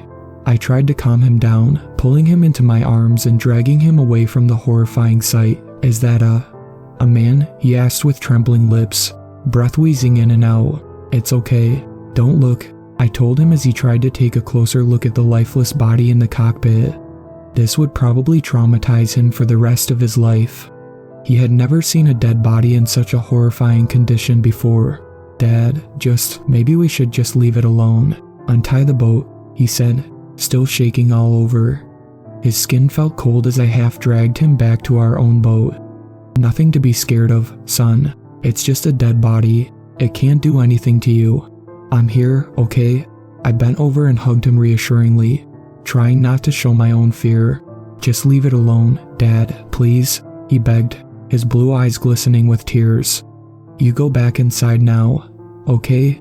There's a small flask of whiskey under the mattress. Clean your wound and wait for me." "Aren't you coming with me?" His eyes strayed off to the side wildly, as if wanting to see the corpse again but unable to bring himself to do so. "I'll have a look around for a bit. Maybe there's something here that we can use." "Okay." He nodded slowly. but still looked hesitant as he scurried towards the railing and jumped over onto our boat. In a distant way, I registered I wasn't such a bad father to him. Not in the slightest. He had always been a good kid, always listened to me, even though the divorce had probably done its fair share of damage to him mentally. I still wanted to believe that he would grow up normally, just like any other kid his age. I had been hell-bent on him having a normal upbringing despite the hardship. I took off my shirt and wrapped it around my head like a mask. I steeled myself and slowly stepped inside the strange boat's cockpit, careful not to touch the hanging mummified body. My throat grew tight as I walked past it. I could still smell the horrifying stench wafting through the acrid air around me. I held my breath, trying not to gag, and started to inspect the whole boat. The walls looked soggy, gleaming with varnish. They reeked of salt and decomposition. After a few minutes, I sighed miserably because I did not find anything worth salvaging, but then a Davenport desk attached to the wall in the left corner caught my attention. There was a small red leather logbook on it which looked as if it had just been placed there by someone. It was splayed open to a page that contained the last entry before whoever it was stopped writing abruptly. A curiosity took hold of me. It was written in stylish and elegant cursive, almost like calligraphy, which reminded me of my father's handwriting. It belonged to a man named Captain Bill. The other entries had no dates either, and looked as if they had been written in a hurry. I picked it up and squinted my eyes, trying to adjust to the darkened room. As I read it, it's been 2 weeks and we still haven't seen any sign of dry land, other boats, or anything at all. It almost feels like we're trapped here, like we're only going in circles. 2 of my crewmen lost their minds last week and jumped off the boat because they believed they had seen land in the distance. They had been acting bizarre for a while. All of them. We are far away from anywhere. They did not return. As I had expected, it's only me and Eddie now. He's been talking in his sleep about the 1,000-year-old wave. When I asked him about it the following morning, he looked confused. But at night, I hear him again. He keeps saying that it's coming. I don't know what to do. Seems like I'm the only one who hasn't lost his mind on this boat. The next entry had been written as if the captain was either in a hurry or in a delirious state himself. There were a lot of scratches here and there which made it almost impossible for me to read it. I think I've lost my mind already. Last night Eddie walked out the door and disappeared in the fog. He's gone now, but I kept hearing his voice calling out to me all night long. This afternoon, I looked out through the window, over the edge of the boat and into the fog as it cleared out, and I saw this strange gloomy reddish light beneath the surface. I thought it was a jellyfish, but I was wrong. It was an eye, an enormous one, looking straight back at me from the cold dark depth of the ocean. I ducked back quickly under the desk, not knowing what to make of what I had just seen. Maybe I was only imagining things. Maybe a loud bang shook the whole cockpit suddenly as the door swung shut on its own. I almost jumped out of my skin. The logbook fell off my hands and landed with a dull thud on the desk. Okay, time to go, I thought to myself. I walked past the corpse and quickly crossed to the door. I grabbed the knob hastily and turned it, but it didn't budge. What the hell? I turned it again harder repeatedly, but to no avail. The thing wouldn't open. I sighed and tried to stay calm. This is stupid. No, I won't be stuck in here with a fucking dead body, I whispered under my breath. Again, I turned and pulled at the doorknob carefully, pushed it, pulled it again, turned it, and still it didn't work. I stopped and slowly turned around. There has to be a way out, or not. The cockpit of the boat wasn't connected to any other rooms. The stupid door was the only way out. I checked the shelves on the desk, but didn't find any tool I could use to jimmy the door open with. I turned towards one of the portholes next to the steering wheel and looked out. There was nothing out there, only the spooky calm ocean as far as the eyes could see. I shook my head. An overwhelming silence was filling up the cockpit, broken only by the rhythmic pounding of the sea. Liam, I yelled tentatively, as if not wanting to disturb my host's rest. I stood by the window, looking out towards our boat. I banged on the glass hard repeatedly and then stopped to wait. Liam, no answer. Well then, I blurted out. My voice came out hoarse and a pitch higher than I had intended it to. Guess I have to break one of the windows. Sorry, Captain Bill. I held my breath, took the shirt off my head quickly, and wrapped it around my fist. Suddenly the whole cockpit seemed smaller and more cramped than it actually was, as if the walls were closing in on me. I could also feel the dead body swaying from side to side as a sudden surge of swells rocked the boat. Its presence was tangible right behind me. Without thinking twice, I moved to the side, turned my head as far as possible from the window for safety, and swung my fist hard into the glass. It shattered into tiny million pieces with a loud crash. After carefully moving some of the glass, I heaved myself up and climbed out safely without so much as a scratch. I untied the rope that connected the two boats immediately, hopped back onto our own boat, and then with all my might I pushed the strange boat away. I waited until it disappeared behind the thick gray curtain of fog, its silhouette dissipating into a blurry outline of amorphous mass. I decided my son was right. Maybe we should just leave this mysterious boat alone. For some reasons I did feel it would do us more harm than good being so close to it. The waves had now calmed to a gentle lapping around us, enabling me to hear the sound of thunder rumbling in the distance. A storm was brewing. "What are we going to do now?" asked Liam as I joined him in our cabin. Struggling with the weight that had settled in my chest, he was huddled in bed looking down closely at his bandaged leg with a curious look on his face, prodding it gently. "We wait," I told him, not feeling like explaining our situation to him all over again. "Jesus, Liam, don't touch it." He looked up and grinned at me as I laid down right next to him. "Dad, you got some cuts there yourself." He pointed at my left calf. I stood back up immediately. "Broken glass," I replied, walking towards the windows to take a better look. I frowned in confusion. There were 5 long reddish lines on my calf which looked more like scratch marks. When the clock struck 5, I woke up to an eerie and overwhelming silence, settling over the sea around us, usually humming with gentle pounding of waves. I stood up straight in bed. Liam was still snoring peacefully next to me, curled up in his blanket. Suddenly the door squealed as it swung inward. I turned my head and glanced at the darkening gray sky outside. It was unusually quiet, unlike before. I could no longer hear the splashing of waves against the hull. I jumped off the bed and wobbled out through the open door onto the deck. The surface of the sea was flat, a gigantic smooth and dark surface on which the boat was merely a tiny lonely black dot. Not even a ripple was in sight. I shuddered when an old legend my father had once told me when I was little flashed into my mind. Once in a long time, decades, even centuries in between, a great storm appears and turns the ocean into a massive whirlpool from which any boat that gets trapped in it can never escape. The storm also brings something with it, or more like it awakens something from the darkest depth of the ocean. You can always tell when a storm is coming. Strong winds breaking through the surface and creating big waves always precedes it. But when the sea is eerily quiet, like disturbingly too quiet, that's when you know that something far worse than any storm you've ever seen is about to reveal itself. A monster storm whose arrival is foreboded by the so-called false silence of the sea. They call it the mirror effect. The calmer the sea is, the more severe the storm will become.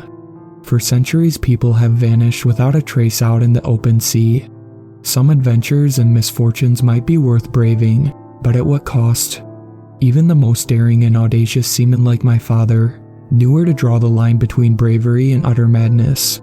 I rushed back inside immediately, swinging the door shut and securing it with a bolt, while uttering a silent prayer under my breath to any god who could hear me, to protect me and my son.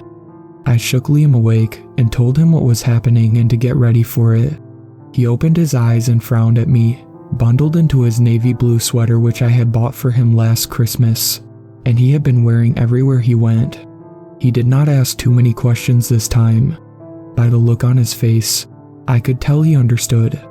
A few minutes after the sun went down, the storm continued to thicken with the arrival of a strong wind, which lashed out at our boat, and with it a 2-meter-high wall of water pouring down on us like an avalanche. The boat fell to its right and left as if it was about to capsize. The wind blew stronger without mercy against our boat, carrying bigger waves towards us in rapid succession. The whole boat started to groan and creak dangerously under pressure. I glanced out the window. Countless angry waves were raging endlessly as far as the last lights of dusk could allow me to see around as they pounded furiously towards us, like a massive congregation of monstrosities that splashed out of the ocean. I could only pray as I watched the horizon far away, being obscured gradually by the approaching storm and its violent wake. The thunderstorm was raging all night long, and did not stop until the following morning. Strangely enough, through all of this, we had somehow fallen asleep a few times. In the middle of the night, I awoke to a distant rumbling of what at first sounded like thunder to me. I sat up straight in bed immediately. Cold seawater and rain had seeped in, trickling onto the floor through the narrowest gaps. The boat was still swaying hard in the raging storm. I looked through the window and regretted it instantly. What I saw will forever haunt me until the day I die. I was raised by my father to always be a tough kid and to never show any sign of weakness. But for the first time in my life that night, I felt helpless and weak. I gasped in horror as I crouched down next to my sleeping son. It was a wave, dark and massive like nothing I had ever witnessed before. Its dark silhouette rolling away in the distance as lightning illuminated it for a split second, towering over the storm like a great mountain that had grown out of the bottom of the ocean overnight, gobbling down smaller waves as its crest grew higher and higher. The 1,000-year-old wave. I curled up into a ball next to my son, shaking all over. I had never felt so afraid and helpless in my life before. Are we lucky we didn't cross paths with that thing? Is it going to come back around and completely annihilate us from the face of the earth? So many questions were swirling around in my head. I wondered if the wave was actually the monster from the old legend my father had briefly mentioned to me in his drunken state that night. The horror that has been haunting every fisherman in our little village in their sleep or whenever their feet relish the warmth of dry land. As I hugged my son tight and reflected on what might be the last few moments we shared together alive, I finally was released momentarily from my misery when sleep overtook me once again. By the time it had finally calmed to merely a slightly weaker version of its terrible form, the thunderstorm no longer bothered us and I soon fell into a deep slumber, from which anything slightly weaker than the great storm itself could have never awoken me. After the sea had calmed completely, the fog returned, once again closing in on us incrementally from all directions. I woke up to the sound of my son snoring loudly as if we hadn't almost drowned to our deaths the previous night. I sighed exasperatedly, jumped off the cramped bed, walked over to the door and swung it open. I glanced around for a few seconds, taking in another possibility that somebody would soon find and rescue us. The sound of waves pounding gently against the hull brought a new promise that there would not be another storm coming our way anytime soon. I stretched my whole body and cracked my knuckles as I took a deep breath, absorbing that invigorating air around me. As I turned around, I had to put a hand over my mouth so I would not scream. There it was. I watched in horror as the mysterious boat from yesterday floating closer menacingly. It had somehow found its way back to us. Something was not right. I tried to brush it off as a coincidence, that the storm might have inadvertently carried it across the sea right to where we were. Still, I could not shake the feeling that we had been going in circles these past few days. That time had stopped in this remote and vast watery part of the world. That we were tangled up in a time loop from which we could not escape. I had woken up with a sense of optimism that came with knowing the storm was over and we were safe and I might be able to retrace our route across the ocean. But now, watching that cursed boat inching closer to us made me realize soon I would probably have to give up any hope of that. It was a dark reminder of our own fate, should we ever fail to get to the safety of dry land. We still had plenty of canned food and fresh water enough to survive for a whole month, though I wasn't sure how I could maintain my sanity for another day of being stranded like this. I leaned over the railing, staring at the hazy horizon ahead, just to take my gaze off that boat. The worst heat of the day was yet to come, but I was already sweating and panting heavily. Deep down I knew that I might find some answers in that old logbook from the mysterious boat, but I just didn't feel like going back into that cockpit that reeked of death either. So I went inside instead and lay down next to my snoring child until my head felt light, and I fell asleep again. I woke up in the middle of the night hours later in the dark to the muffled sound of footsteps outside. I caught my breath audibly as I stood up, gazing up at the cabin's small rectangle window through which streaks of dim and eerie bluish light were seeping in. Somebody was out on the deck. I untensed my neck as I started to stagger towards the cabin door. Something felt wrong. I looked over my shoulder at the bed and let out a gasp. Liam was nowhere to be seen. I stormed through the door into the cockpit immediately. Great terror was filling up every fiber of my being, like venom, as I looked around frantically for my son. "Liam," I yelled as my hand touched the doorknob. I pulled it open and a strong gust of wind greeted me as I stepped out onto the dark and wet and cold deck. The sky above was a massive portal into the dark realm, a floating abyss ready to swallow the whole world into nothingness. The sea was lapping against us. I was wrong. The storm had returned. It wouldn't leave us alone. I saw my son standing at the railing, both hands reaching out towards something I could not see, his whole sweater soaked in rainwater. "Liam, what the hell do you think you're doing?" I staggered across the deck quickly, grabbed the hood of his sweater and pulled him closer to me. His eyes were open, staring blankly into the darkness ahead, whispering something I could not hear over the din of the howling storm. I struggled with him for a while as he tried to wobble over to the railing again. "Wake up, god damn it." I patted him slightly hard on the face when a rogue wave suddenly ran amok and crashed over us, threatening to obliterate everything in the way. We both fell as the boat started to tilt to one side. I grabbed at the door jamb quickly and held onto it with one hand, the other one still clutching Liam's hoodie tightly. I hauled him up into my arms with all my might as the boat started to right itself gradually. "Liam," I screamed at the top of my lungs, pushing the door open and struggling to drag ourselves back into the cockpit. While the boat heaved and rolled in the swelling sea, I kicked the door shut behind me and shoved him gently onto the floor. Then I collapsed right next to him, breathless but relieved immensely, still spluttering and blowing seawater from my nose. "Dad, what the hell was that about?" I remained on the floor, panting to get my breath back. I could feel my irritation turning into slight anger. He rose to his knees and looked at me befuddled.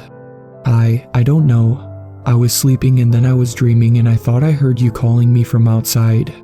I can't remember what happened next," he explained, rubbing his face.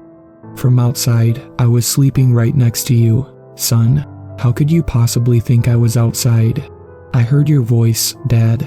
"I know I did," he insisted. His frown deepened until his eyebrows met, as if he was trying to remember something.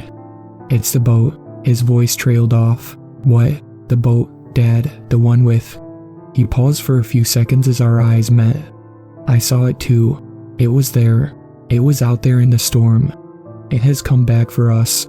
I scrutinized his face closely for a few seconds, trying to determine if he was telling me the truth or was just messing with me, which prompted him to look away nervously. Or was it because he was scared? I got to my feet immediately and rushed to the porthole to look outside and peer down into the dark water. At first, no distinguishable shape could be seen in the wet murk of the raging storm, other than the indistinct white crest of waves breaking and crashing against one another. And then thunder tore through the sky, followed by a blazing flash of lightning which illuminated the whole terrible display of the power of Mother Nature. It only lasted for a few seconds, but long enough for me to make out the dark outline of another boat swaying through towering walls of water. "Liam," my voice wobbled with fear, eyes locked on the ominous silhouette of that boat bobbing back and forth in the distance. And then, as another flash of lightning struck, I saw something crawling on all fours across the deck of that boat, scurrying into the cockpit before I had the chance to see it clearly. "Dad, what is it?" Liam squeezed my shoulder tight. His hand was cold. He saw it too. I snapped out of my trance, feeling disoriented with fear. "You better change into dry clothes now, and don't you dare go outside unless I tell you so. You understand?" I warned him and pushed him away from the porthole. We went back to bed after drying off. There's no point staying awake to wait out the storm. It would subside eventually. It had to. I was relieved it wasn't as severe as the night before. I was only about to fall back asleep when again I was yanked back into wakefulness for the second time that night. by a dull thud which reverberated throughout the cabin. Reflexively, I rolled over to my side and heaved a sigh of relief when I saw Liam still sleeping right next to me. All the hairs on my body stood on end as I slowly made my way into the cockpit, holding my breath when the floorboards creaked under my weight. Strangely enough, the storm had already subsided. A sickle moon partially obscured behind a dark summer cloud was hanging low in the sky. Despite the oncoming panic and urge to go back to bed, I wanted to go out there and see what had caused the strange sound that had awoken me. It was beyond me to resist the urge. I needed to protect my son from anything that might harm him. I put my hand on the doorknob, ready to pull it open, but something made me hang back. The more I mulled it over, the worse the idea sounded. It was cowardice, perhaps. Then I almost fell to my knees when a loud splash outside broke the silence, like something heavy falling in the water. I crossed to the porthole next to the wheel and squinted my eyes to see what was going on out there, but it was still too dark to make out any distinguished shape at all under the dimmed moonlight. I strained my ears and listened closely when suddenly a hollow thunk echoing out from somewhere below decks broke me out of my reverie. Then another one, slightly louder, followed by what sounded like a scratching noise along the bottom of the boat. My heart fell to my stomach as I realized it came from under the boat, below the surface. It had become painfully obvious that we were not alone at this point. A horrifying image of decomposing blackened hands in the water tearing deep gouges into the hull, with impossibly long and sharp nails flashed into my head. It was the storm. It must have come down with something else in tow. As I kept peering out the porthole, the sound of footsteps out on the deck behind me made my blood freeze instantly. I turned to my left frantically and saw a dark figure of a man standing at the bow with his back to the front of the cockpit, muttering undecipherable words quietly to himself. Recognition dawned on me as I squinted both eyes to have a better look. The outline of his tattered lime green parka jacket glowing dully under the pulsating icy glow of the moon brought back a sense of unwanted familiarity. The horrifying image of it hanging stiffly from the ceiling of the cockpit was burned into the back of my eyelids involuntarily. Suddenly he turned around stiffly in a crooked manner which prompted me to duck down quickly and alarmed behind the steering wheel, finding it almost impossible to breathe without making a sound. The creaking and groaning of the floorboards out on the deck told me that he was tottering slowly towards the window. I crawled hastily to the door and almost tripped over my own feet. I cursed my own clumsiness and lack of better coordination as I pressed my back hard onto the door and forced myself into a sitting position. With my knees drawn up against my chest, the room grew dimmer as he stood before the windows to peer inside, blocking the moonlight and casting a long shadow on the floor. I held my breath, trying not to move. Fear traced a cold finger down my back. "Shit," I muttered under my breath. The shadow lingered there for a while as the man stood still like a statue. I didn't know for how long. He just stood there motionless, devoid of any indication as to how a human being was supposed to be. Why does it feel like time moves slower when you are holding your breath in fear? My mind veered into a dark place, formulating plans of what I should do to protect my son from whatever that thing was out on the deck. "Don't," he hissed sorrowfully. His tone was somber and full of remorse. "Come." He put a rotting skeletal hand on the window pane and started banging on it weakly. "Back." The words came out like the sloshing waves against the sides of the boat. Cold and bitter, a wet choking sound that made me cringe in disgust. And then he was gone. I took a deep breath as soon as I was convinced we were safe. The fog had lifted and the sky was clearing up. The moon rose higher above the sparkling water. No sign of the dead man and his doomed vessel. And yet, I didn't get back to my feet, and remained at my lookout post until I fell asleep from the cold and exhaustion. We were found by some mackerel fishermen on their way back to shore the following day. Fortunately, they had been sailing around a storm for weeks when they spotted our boat. When I asked them if they had run into another boat with a corpse aboard it, they told me they had no idea what I was talking about. I guess the fate of Captain Bill, whoever he was, and what happened to them, will forever be lost at sea. At its highest speed, their large fishing boat would take about 5 days and 18 hours to get to land. But I could not complain. We were saved. They were kind enough to let us take as much rest as possible, and I didn't mind being in one of the crew cabins for as long as possible, if it meant I wouldn't have to see the ocean again for the rest of the trip back home.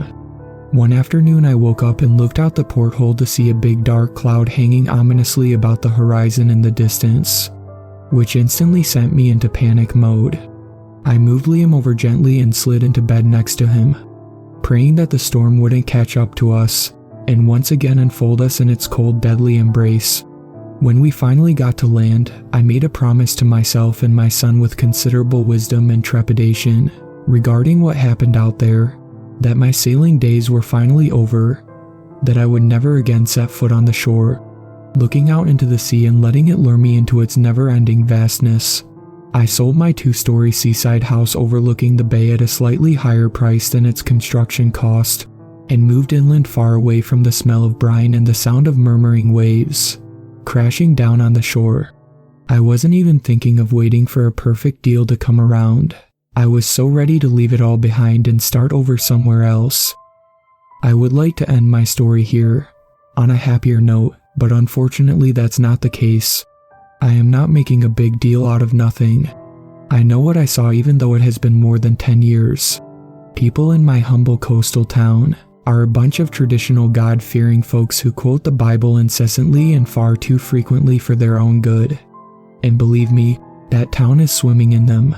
I used to be one of them growing up in a strict Protestant household with my father's constricting set of rules that would contradict those of today's modern society.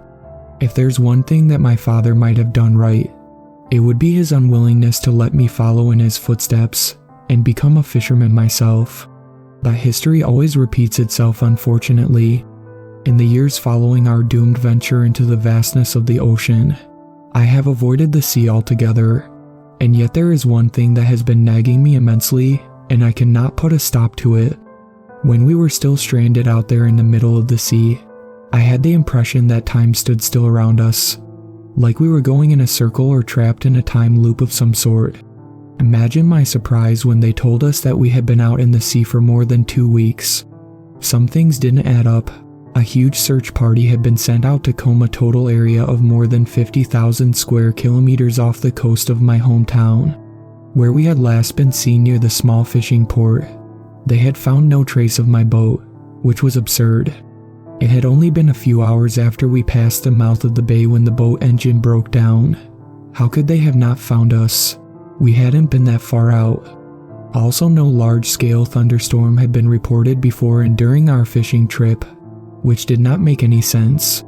A storm of that magnitude like the one we were in can never go unnoticed by any high-tech weather stations we have today. And how about the fishermen who rescued us? They told me they had been avoiding a storm when they found us. But all in all, I was so grateful that we were saved.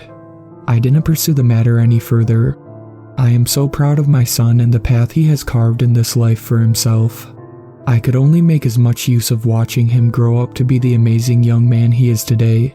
He has a life of his own now, in which my presence is no longer the only reassurance, the way it was once. For him to know that everything is going to be okay, that I would always be there to protect him. His wife just gave birth to their first son last month. His life is complete now. In my youth, I used to seek out the serene and peaceful calm of the sea. It might have been worth the loneliness. Being away from the world and its hustle and bustle for a change. Spending the days watching the endless sweep of indigo as far as the eyes could see. These days I mostly spend my time trying to navigate through the barbarity of modern life and its propensity for novelty, which at times I find very exhausting. You see, it's been calling out to me. It has never stopped since the day of our rescue. It haunts me in my sleep at night, to the point where I can almost sympathize with the whiny sleep-deprived in the city, whom I have always despised for being weak. In a state of wakefulness, if I strain my ears and focus hard enough, I swear to God, I can almost hear the gentle lapping of waves against the shore in the distance. It has been driving me crazy for years, like a deadly disease eating away at the body, causing the afflicted to lose hope and their sanity. In all fairness, there's nothing left for me here now. I've mustered up the courage for weeks, years even to be honest, I am heading out to sea next week. I miss the sweet smell of brine and the sense of freedom that overcomes my heart being out in the open sea. The romance of it is plucking at my heart, like in the old stories of people sailing away from their homeland, to find new hopes and dreams of a better life in a foreign land. I pray for my son to find as much happiness in life as I do in the ocean. I miss being out there, longing for it and dreading it as well. The beauty lies in the irony of it. Liam, son, if you're reading this, I want you to know one thing. I love you and I miss you so much. If anybody reading this recognizes me, please tell my son I love him. I, William Pivron, will come back to him, I promise.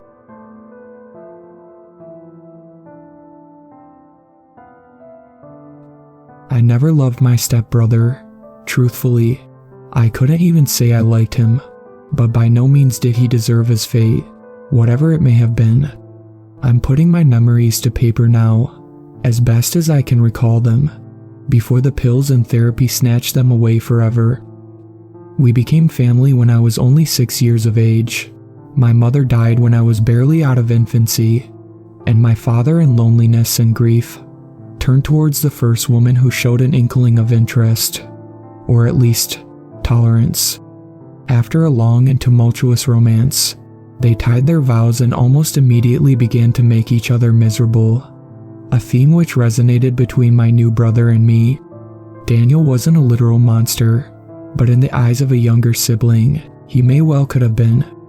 For 2 years my senior year, I grew up dreading the inevitability of a daily teasing or beating, knowing the hopelessness that he would try to make my everyday miserable. One instance sticks out in particular now, perhaps resurfaced by the irony of the recent events that have caused my incarceration.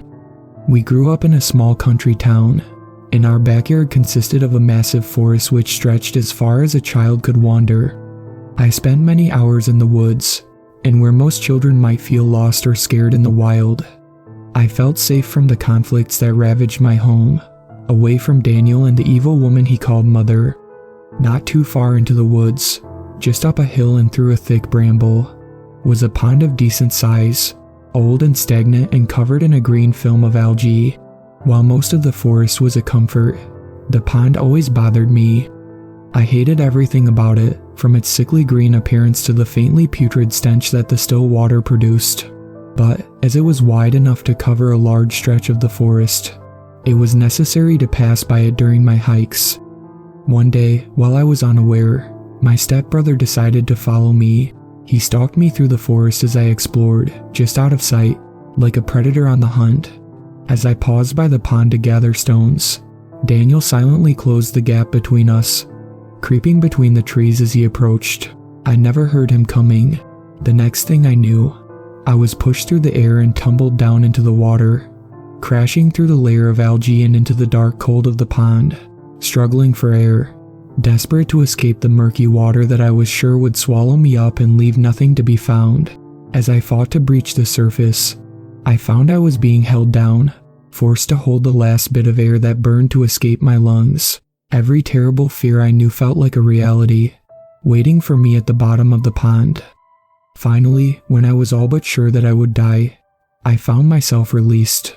I broke the surface with a gasp, every muscle in my body screaming for air and the comfort of the shore. When I reached safety and had come to my senses, I became aware of a laughter behind me. I turned and saw what I should have expected, my stepbrother cackling like a madman at his brilliant ambush. Of course, when I arrived home, his mother would hear nothing of my side of the story. Daniel told her that I fell in, and his best clothes were ruined trying to save me from drowning. The thrashing she gave me for my lies was one of the worst I had ever received, and I was forbidden from ever venturing into the forest again.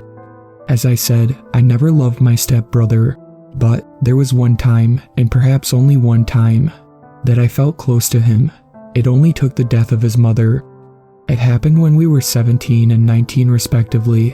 While she was walking home from the liquor store late one night, a drunk driver swerved just a few inches off the road and struck her in the side. As she fell, her head landed on a guardrail, killing her instantly. Our family is just full of little ironies, In his grief, Daniel turned to God. I myself was a devoted agnostic, finding no fault in faith, but many in religion. At the time, I supported his newfound devotion, believing it would be a positive influence in his life. After all, I couldn't think of any religion that would condone his prior behavior. At the very least, perhaps I would earn some well-deserved apologies for a childhood of mistreatment. He found a church near home, one that I had never heard of, the Church of the Shepherd and Prior Day Saints, and spent most of his spare time engaged in study. As he had recently moved away into a nearby apartment complex, I rarely saw him anymore, and I was happy to no longer suffer his presence. I focused on my schoolwork and looking after my father, who had once again fallen into depression and drinking after losing his second wife. My stepbrother came by every few weeks to see how we were doing, and I quickly noticed a great improvement in his character. He expressed deep remorse for his childish behavior and often sought to make amends. On occasion, he would bring us small gifts or take us out to dinner, little tokens of gratitude for putting up with him for so long. However, Daniel treated any information about his church like a closely guarded secret. When pressed for details, he would casually deflect my questions, often changing the topic as quickly and politely possible. I learned almost nothing about his congregation, and could barely ascertain the specific branch of faith they followed. In passing, he would sometimes make references to stars or shepherds, which I assume must have been a reference to the story of the Nativity. Another time, I overheard him on his phone talking to who I assumed must be his pastor, referring to the King of Kings, another metaphor I attributed to Christianity.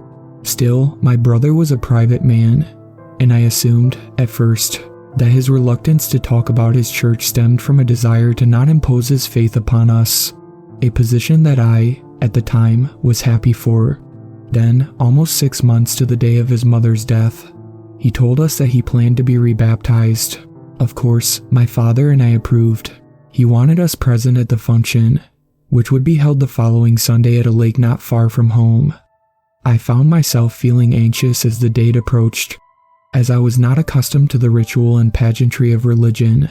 The idea that dunking a man underwater could absolve him of his sins seemed like a quaint and ridiculous notion to me, but I wanted to appear supportive.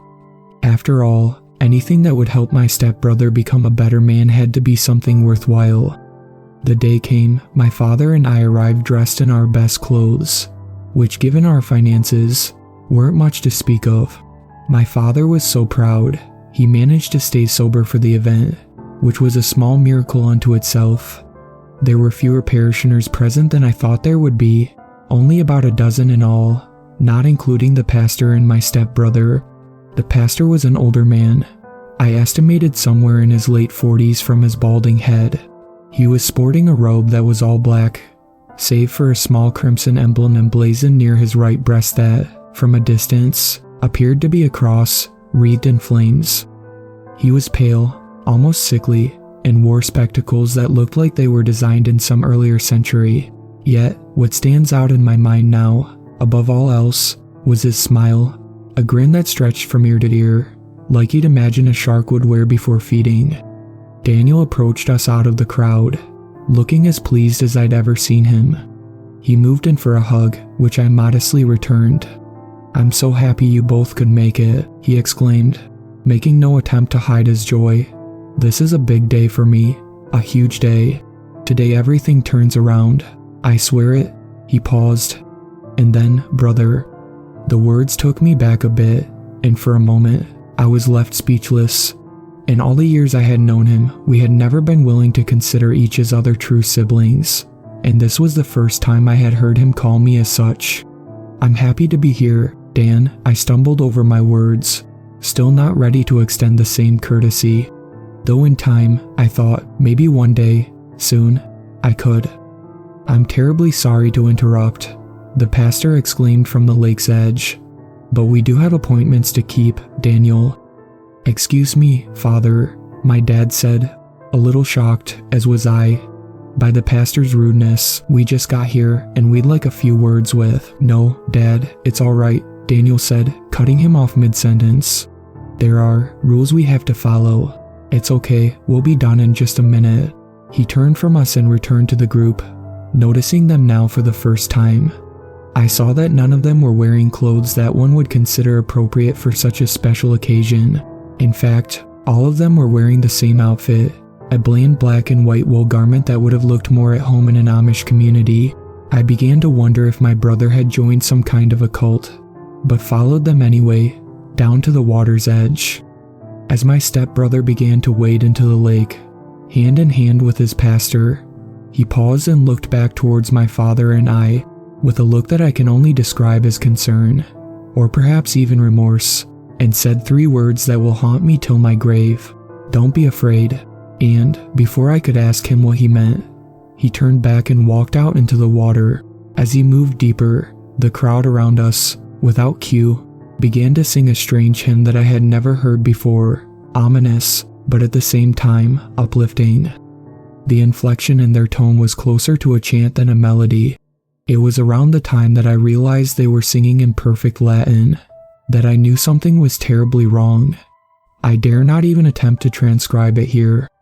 Disregarding my stepbrother's warning, I felt an intense desire to flee, to run into the water and rescue Daniel from what I was sure would be a horrible mistake, to escape into the woods and leave this surreal scene as many miles behind us as possible. But even as this instinct grew, my feet felt rooted to the spot, my eyes transfixed on the ritual, unable to look away. While the pastor was now in the lake past his waist, Daniel was slightly taller, and crouched down into the water to stand with his head just below the man's shoulders.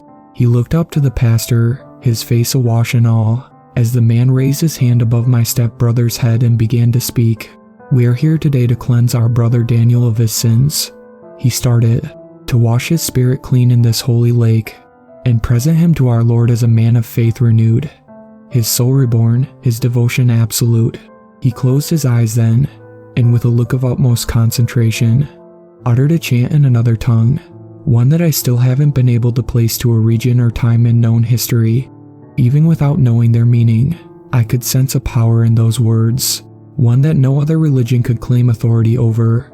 It lasted all of 30 seconds, but when he finished speaking, I felt like I had been trapped in them for days. And then, with a swiftness I wouldn't have expected from a man of his advanced age, he lowered his hand to the scruff of my stepbrother's neck and, with his other arm, submerged my brother into the lake. In preparation for this day, I had watched other baptisms on the internet, so I would know what to expect. I knew that my brother shouldn't have been under the surface for more than a half second, a hole if the pastor wasn't quite as quick as the younger ministers. When at 6 seconds, Daniel was still being held under, my father began to yell. I honestly couldn't tell you what he screamed at the pastor.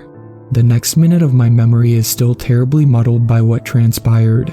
When I try to remember, there are small gaps, little details that I've forgotten, as if my mind is still trying to come to terms with what surely must have been impossible. What I do remember is terrible enough, and I hope that these abstractions are merely my psyche trying to cope with the reality. This is what I recall. As my father stormed off into the lake, the choir of strangers around us ceased their singing, and, aside from the sound of my father's ranting and splashing, it became unnaturally quiet, and the air became as still as a crypt. I remember, then, my father ceasing his advance, stopping mid-sentence as he became aware as I was, that there was something utterly dark and unholy transpiring before us. It was then that the pastor looked up from where he held my brother, who had now been underwater for a full 20 seconds, and slowly shifted his gaze onto me. He smiled, still, but that vaguely off-putting grin had transformed, twisted itself into an expression of simple, unmistakable malice. His eyes were black as pitch. Daniel, who by now was surely drowning, began to thrash in the water, his death throes kicking up waves that disrupted the perfect silence that had descended on the lake. My brother was a strong man, young and healthy, and yet this old priest held him under the surface like he was a child, his grip unrelenting. He was dying before me, and yet my horror still held me in place, unable to move. The struggle did not end, as far as I could tell, so much as it was interrupted. Originating from the spot where my brother was fighting for his life, I noticed a dark stain spreading slowly across the surface. a jet black substance that seemed to have the consistency of anchor oil, branching into a tendril-like form that seemingly moved with purpose, defiling the water as it crept ever closer to the shore. Here is an empty spot in my memory, a moment I'm sure I don't truly wish to remember. Where it resumes, my father is gone. The next moment I can recall, I'm standing alone on the shore. The parish has disappeared, presumably taken wherever my father has vanished to, or perhaps dispersed into the forest, having found the ritual satisfactory. In the water, still, the pastor stands, still holding down my brother, whose last desperate struggles are dying down to a few futile thrashes, barely causing a ripple over the surface. Then, with the last few bubbles of escaping air, I knew that he was gone. The pastor was still staring at me, his eyes the same shade as the stain that consumed the lake, his gaze never leaving mine, his smile never faltering. He wore a look of grim satisfaction, a knowing that his godless act had come to completion, and his eyes never leaving mine, as if the ground beneath had opened up beneath and swallowed him, accepting him into the dark. It was only then, alone by the lakeside, that I found I could move again. I promptly fell to my knees, and I wept. The police never found my brother, my father, or any proof of the church's existence. They even had the audacity to accuse me of their murder, but I was released on lack of evidence. After all, there wouldn't be much of a case if they couldn't find any bodies to pin me to. They sent to the care of a local psychiatric hospital. While the staff here has treated me well, I hold a bitter resentment towards them. No one here believes my story. They call it the fevered delusions of a disconcerted mind. They try to drown my memory in pills and hunt for hidden meanings, but they'll find none. I am certain, as terrible and impossible as it may be, that what I saw, what I witnessed, is beyond the grasp of a sane mind. I know it to be true. And when I lie in my bed at night, unable to sleep, I comfort myself by thinking that my brother knew what he was volunteering for. I tell myself his faith had revealed to him that there exists gods older than man, than religion, perhaps older than time itself. Gods that lie just beyond our understanding, waiting for their chance to reign again. He knew that they were coming, and chose to willingly give himself up to them, to usher their return to our world.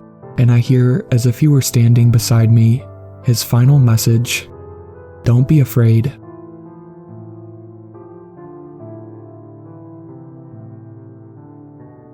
I have been technical diving for the better part of a decade.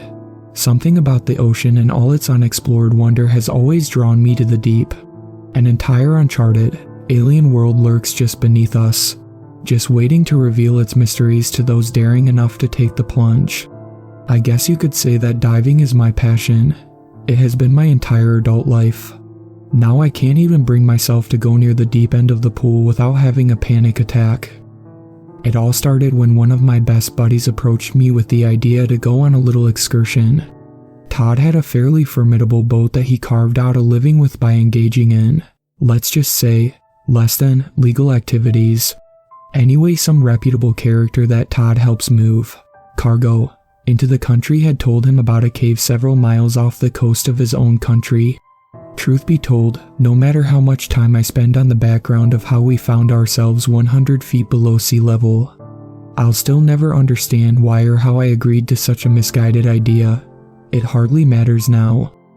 At 99 feet below sea level, the pressure on your body normally felt by the atmosphere is quadrupled. The sunlight feebly attempts in vain to penetrate the blackness. Darkness rules there, and creatures of the dark are all that inhabit it. I checked my depth and air pressure gauges and looked up to see Todd hand signaling me to follow him to the mouth of the cave. I flutter-kicked silently forward, floating just above the seaweed and silt-covered ocean floor, taking in as much of the world as my low-profile narrow-lens mask would let me. When we reached the mouth of the cave, Todd dropped to the floor and clipped his line to a formation near the entrance. This is a very important step in cave diving. That line was our only way back out of the system. I held my light on his hands while he worked, but my gaze drifted back to the mouth of the cave. The darkness was just as oppressive as always, but there was something strange. I couldn't put my finger on it at the time.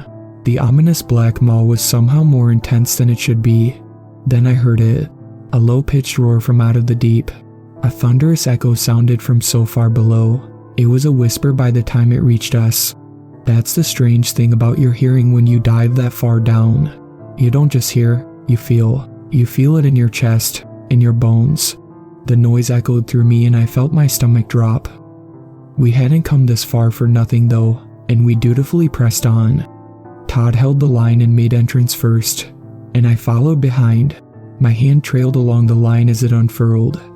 With graceful strokes, we kicked only about 30 to 40 feet into the system before my light caught a silver glint out of the backdrop of darkness and neutral-toned rock formations. Todd signaled that he saw it as well and we stopped. Kicking myself over to it, the narrow beam cast itself on the object. The eerie silence was broken only by the soft rhythmic beat of our exhales as they bubbled up to the roof of the tunnel. The glint revealed itself to be a scuba tank half buried in the silt. Many cave divers bring along spare safety rigs. Last thing you want when you're 100 feet down enclosed by a rock ceiling is to run out of air, but who would leave this behind? We clipped it off to our line, with the intention of taking it back out with us when we made the return trip. Delving deeper into the system, we came across our first fork. Todd signaled to me. He was asking which way I thought we should go. My light panned back and forth between the two tunnels. It was smothered by the abysmal nothingness no more than 10 feet ahead. The ever-present pressure continued to squeeze me like a python coiling around its prey. It was oppressive. I felt a slight current brush the cold, dark water across my skin. It came from the left tunnel. I gestured to the left and we continued our exploration. We were 110 feet deep here. Even as an experienced diver, the pressure became taxing. Several kick paces in, something caught the focus beam of my light. It was unnatural. It stuck out like a sore thumb among the rocky stalagmites within my narrow beam of vision. I gracefully kicked over to it, careful not to stir the silt at the bottom of the cave floor. Once stirred, silt takes a considerable amount of time before settling again. More time than the air tanks afforded us. If I thought my vision was limited before, a silt storm would mean complete and total blindness. Reaching my point of fixation, I settled and focused upon the thing that had caught my eye. Pulling it from its sunken place in the sand, I found it to be a diver's slate. Divers can't communicate verbally underwater, so what can't be signaled through commonly recognized hand motions, divers will write on a slate and pass to one another, shining my narrow beam onto its surface. I made out the hastily written words: size, refrigerator, smooth black skin, dolphin-like but some humanoid features, opposable thumbs. Chilled, I passed the slate to Todd, who read it and after glancing worriedly toward me, tucked it away in his gear pouch. We pressed forward. As we neared the end of the tunnel, the walls began narrowing until they pressed against my shoulders. At one point, it became so narrow that I had to remove my tank and pass it through the opening before trying to slither through myself. For a brief moment, I became stuck. The familiar panic set in. I took several slow breaths to calm myself, then exhaled every bit of air in my lungs, and at last managed to become just slender enough to barely push myself through. On the other side of this obstacle, the system opened up. We found ourselves on a small ledge that dropped off into a large chamber. Shining my light around the perimeter, I noted the horizontal boundaries, turning my narrow beam down toward what should have been the floor of the chamber. My light was snuffed out by the overwhelming blackness. To this day, I have no idea how impossibly deep it could have stretched. I settled down to the bottom of the ledge to peer over the edge. The moment my knees touched the sand, I realized my right knee was landing on something hard. Reaching into the sand, I grabbed it and pulled it from its burial place. It was a video camera, clearly a high-end one too. Whoever made it this far before must have wanted to document their expedition. Fumbling with the buttons, I switched it on and positioned my light on the playback screen so I could see the last recorded video. The video started and I recognized the site of the obstacle we had just pressed our way through. The frame reached the end of the ledge we now found ourselves on and then began panning around the room. It's eerie to watch a video underwater, with no sound. It had all the effect of a silent horror film. The deja vu sense I had, seeing the surroundings that I was currently in, didn't put me at ease. The frame then panned down to the bottom of the cavern and back up from the abyss to rest on the figure of a diver positioned next to the cameraman. Clearly it was the dive buddy of whoever was shooting. The diver in the frame looked toward the camera, when suddenly a strange dark figure shot across the frame and out of view. At first the diver appeared just as he was a moment before. Then he clutched his throat. He clasped both hands to his neck as if he was choking. Then wisps of dark red blood stretched out from around his grip, like malevolent fingers spreading their reach across the dark water. The figure rocketed across the frame again from a new direction and out of sight. The diver's mask and regulator were gone now, and so was a large haphazardly torn portion of his face. The camera frame shook in obvious shock as the blood swirled violently, dyeing the water in view. The still twitching body floated limply forward until the figure rocketed by again and it was gone, dragged down into the black. The frame peered over the ledge until it was smacked violently, and the screen turned black. Out of the silent nothingness, a roar exploded into being. Startled, I dropped the camera. To my left, Todd in a clear panicked motion to go back the way we came. Kicking with all my might, I made it back to the narrow passageway and began the arduous task of shoving myself through. Barely getting through the obstacle once again, I turned to help Todd. He passed his tank through to me and I grab it. He fit his head, then shoulders through in a panicked hurry. His body filled up the entirety of the passageway and I could only see his head poking out through the rocks. But before he could gain any more ground, his head jerked in a sickening way. Bubbles exploded from his regulator as he screamed in pain. Blood seeped through the opening and began staining the water around us red. Helplessly I tried to tug him through, but as I pulled, I felt something pulling back the other way. Todd's regulator flooded the chamber with purged air bubbles as his screams of pain propelled them violently toward the roof of the tunnel. The regulator dropped from his mouth and his head dropped lifelessly down. Horrified, I realized whatever that godforsaken thing was on the other side. The lifeless corpse of my friend was the only thing barring it from pursuing me. The aquatic roar sounded loudly as more blood poured into my side of the obstacle. I realized this was my chance.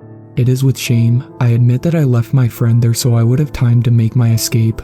My heart pounded as I swam with all my might to the mouth of the cave system. Foolishly, I made an emergency ascent to the surface, not stopping to decompress. It was worth the risk of the bends just to get the hell out of that fucking water. It's been a month since then. I finally recovered from the bends after spending what felt like forever in a hyperbaric chamber. I can no longer bear the thought of swimming, let alone diving. I can't even explain why.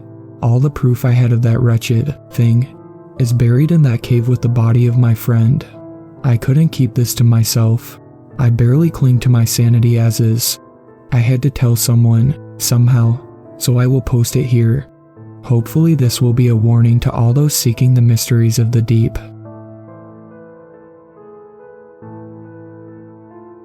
Through the course of millennium, mankind has made it an effort to explore every frontier this world has to offer.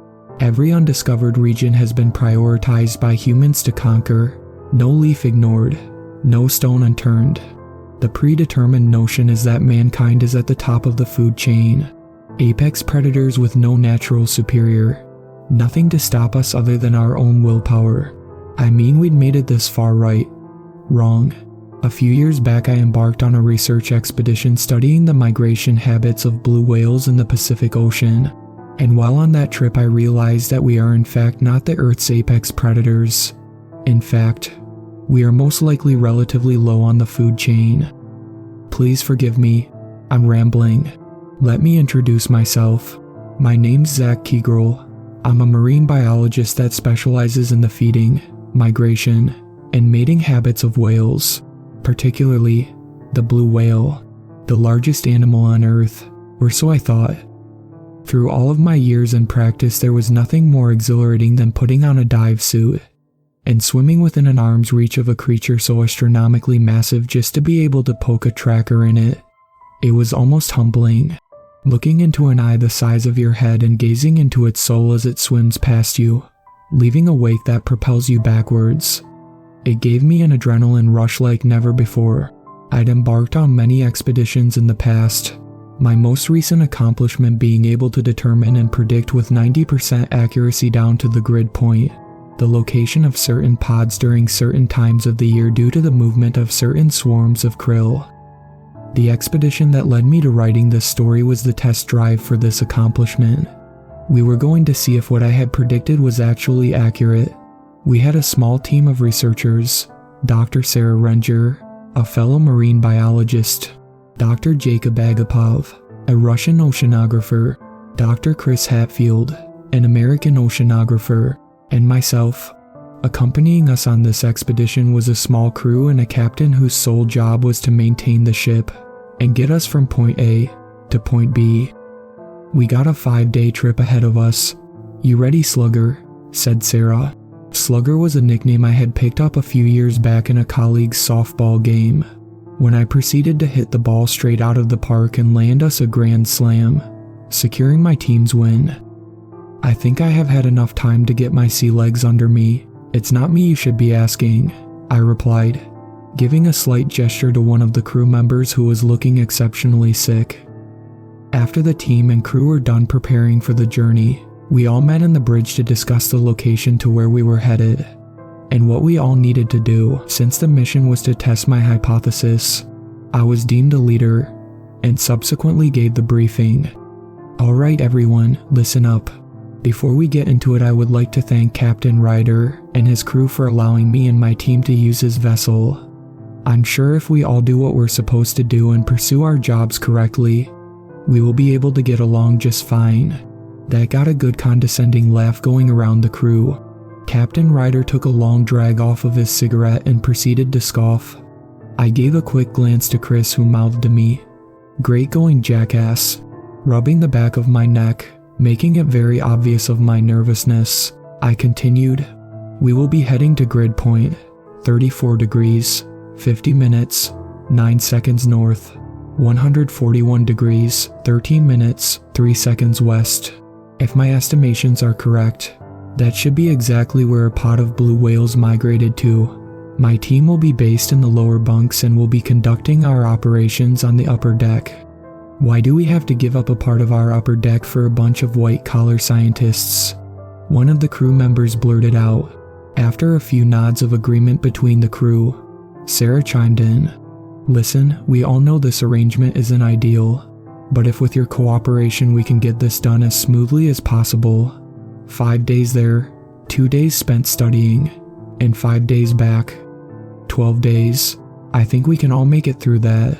You all of course will be paid by our company for allowing us to conduct our research on your ship." The mention of monetary compensation seemed to calm them all down for the moment, and after discussing a few housekeeping details, we were ready to set sail. 2 days into our voyage, I decided to walk up on the deck late at night for an evening stroll. The air was bitter, the night sky and moon illuminating the ocean below it. I noticed that Sarah was sitting on a chair looking out into the water. I saw an empty chair not far from her, so I pulled it up beside her and sat down. "Hey, didn't realize I wasn't the only one that liked to come out here late at night." She gave a light chuckle. I liked her chuckles, they relaxed me. She offered me a cigarette. "Oh no, I'm okay, I quit. Trying to do the whole Nicorette thing, you know." She put the pack back in her pocket, continuing to take long drags off of hers. "Do you remember shortly after we got divorced, when you told me my senile grandma, God rest her soul, showed up with presents congratulating us for getting a dog or something like that?" She said. "Yeah, I do. Her dementia really got the best of her sometimes. I miss that woman." I probably should have mentioned this before. Sarah and I used to be married. We met in graduate school, and at our graduation to receive our masters I proposed on stage. We got divorced not too long after the death of our unborn child. His name was going to be Elliot. Fortunately, after some time apart, we'd managed to maintain a healthy friendship, as well as professional relationship. "What do you think you would have been like?" I asked. "Dumb as a box of rocks if he inherited your genes," Sarah said in between laughs. "No, really, what do you think you would have been like if you were here today?" I asked. this time making eye contact with her. Sarah looked out into the water. I don't know. I like to think he would have been happy, enjoyed his life. I also like to think he's looking down on us, not blaming us. I pondered this for a moment. Was he looking down on us? I'd always believed in a God, but was our son actually looking down on us at this moment? We sat in silence for a little while, before I decided to go back to bed. Let me know if you need anything. I'm gonna turn in for the night. See you tomorrow, I said in my most kind voice possible. Okay, good night, she replied without even glancing at me, her eyes fixed on the water. 3 days later, we started to approach our grid point. The entire team was up on the deck as the ship steamed forward, looking out onto the horizon. Do you see anything? I asked Jacob as he peered through the binoculars. No, not yet, he said through his thick Russian accent. Wait, blowholes? I see blowholes. Let me see, Chris yelled as he grabbed the binoculars from Jacob. Yes, that's them. I had done it. My theory was correct. The entire team cheered and high-fived me, congratulating me for my achievement. As we relished in our excitement, Captain Ryder brought the boat to a halt and we all began preparing. As exciting as this was, it was now time to get to work.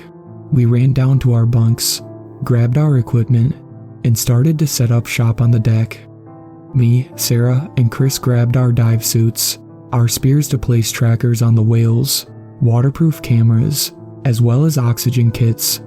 Jacob grabbed his radar system and began setting it up on the deck. We were all ecstatic to get in the water with these majestic creatures. We could see the pink swarm of krill and the massive whales swimming through them. Right off the bat I counted 6, but I assumed there were a few more deeper in the water. Me, Sarah, and Chris kitted up and lowered our boat into the water and gently started heading in the direction of the whales, which were about 100 yards out, with one of the crew members on board with us to help us get back in.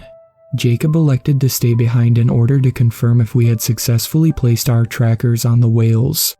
From there, we could study their movements, how long they stayed in one area before migrating, and with my now proven correct hypothesis, predict where they would head next.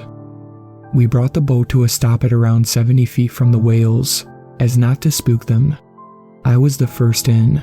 Right as I submerged in the water, I noticed 2 adults that we hadn't seen previously at around 100 feet below the surface. I heard a splash next to me and saw that Sarah and Chris had dived in. What are your counts? Sarah said over the earpiece we all had in. 8, I replied. Look below, 2 adults, probably letting the females eat first. I guess chivalry isn't dead after all, Chris said jokingly. We admired the creatures for quite some time. Get some photos before we try and plant the trackers, Sarah suggested. I pulled out the underwater camera and began snapping photos of the whales. We measured 2 of the females at around 70 feet to get an average size for the pod, and the next step was the trackers. But right before we began preparing, the whales began to act odd. They were acting distressed, as if something was deeply, deeply wrong. This wasn't normal behavior for a distressed whale though. They made the normal sounds a distressed whale does, but they were swimming upwards as if they were trying to escape the water. They would swim and shoot their heads out of the water, only to fall right back in. Their distress calls got louder and louder, almost as if they were frustrated and afraid that they couldn't get out of the water. I heard Chris over the earpiece. What the hell is happening? What are they doing? Before I had a chance to respond, I heard Jacob come on the line as well. Zach, what's going on out there? What are the whales doing? Everyone be quiet. Let me think for a minute. I blurted out over the comms line. The whales began to thrash and jump even higher out of the water. They were getting close, and the situation was becoming dangerous. Alright everyone, let's get back in the boat. This is getting unsafe. We began swimming towards the boat, but right as we began heading back, a massive tentacle shot up from the deep. Now when I say massive, I don't mean pretty big. Each suction cup on it was the size of a small house at least. It was gargantuan. It wrapped itself around one of the whales and pulled it down with such force. We descended at least 50 feet, The whales were going crazy at this point. Distress calls rang out through the ocean. Krill began swarming everywhere. I could barely see Sarah or Chris.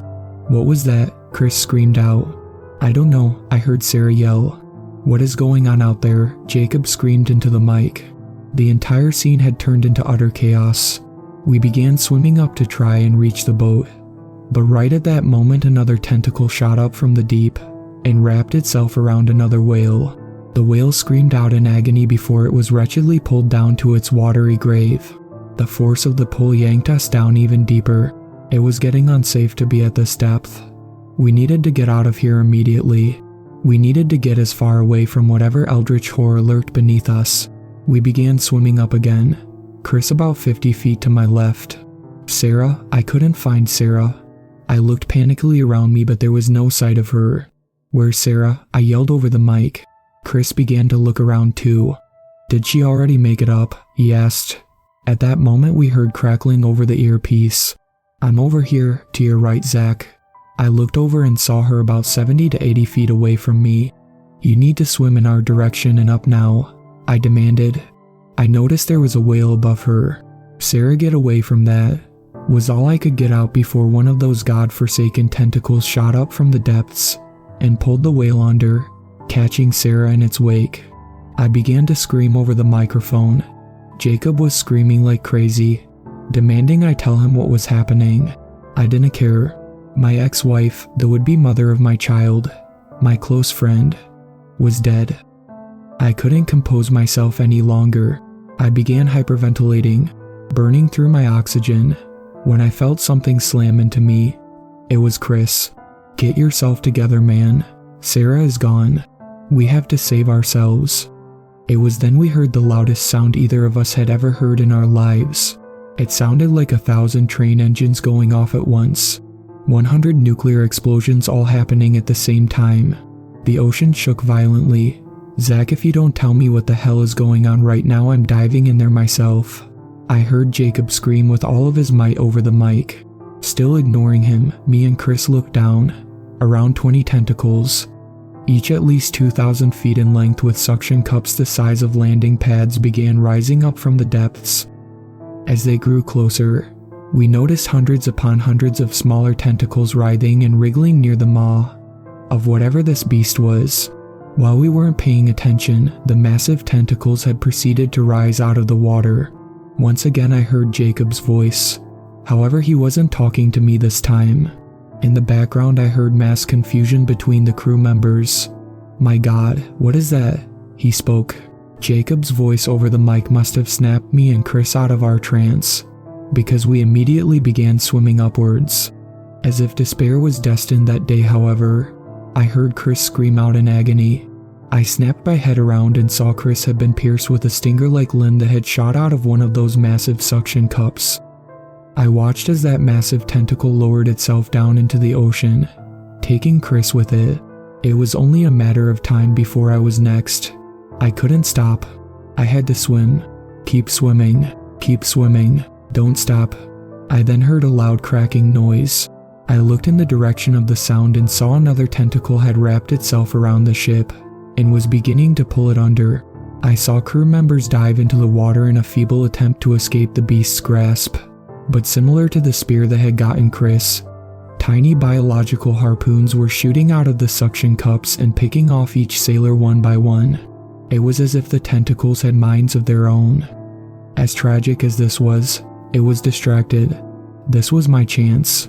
I shot myself upwards with great force. I saw the ship being pulled slowly down, along with the punctured crew members. I could only assume Jacob was among them. Right as I neared the boat, it came crashing under, nearly hitting me. One of those damn stingers had shot right through it and pulled the crew member that was on the boat under. How did it know he was on it, and how had it not gotten me yet? Chunks of wood floated to the surface. I heard another of those loud guttural roars, and looked down. The creature now had its gaping maw open, and I could see its eyes. 3 gargantuan sets of eyes peered up to the surface. Each could have been an ocean themselves. The teeth, my God, the teeth. Hundreds, each the size of buildings, razor sharp and designed to kill. The inside of its mouth gave off an orange glow, resembling a portal to hell itself. The light it produced perfectly illuminated the creatures. With all of the chaos, I hadn't even stopped to think what this thing might have been. Due to the tentacles, I had just assumed it was a previously undiscovered animal of Godzilla squid, but this was no squid. I can't even describe the face, an almost reptilian eldritch horror that completely embodied every awful thing I could imagine. Its 3 massive eyes gave off such hate and anger. This thing shouldn't have existed. A spawn of the devil himself. I watched as it pulled my ship and all of the crew with it into its mouth and swallowed them effortlessly.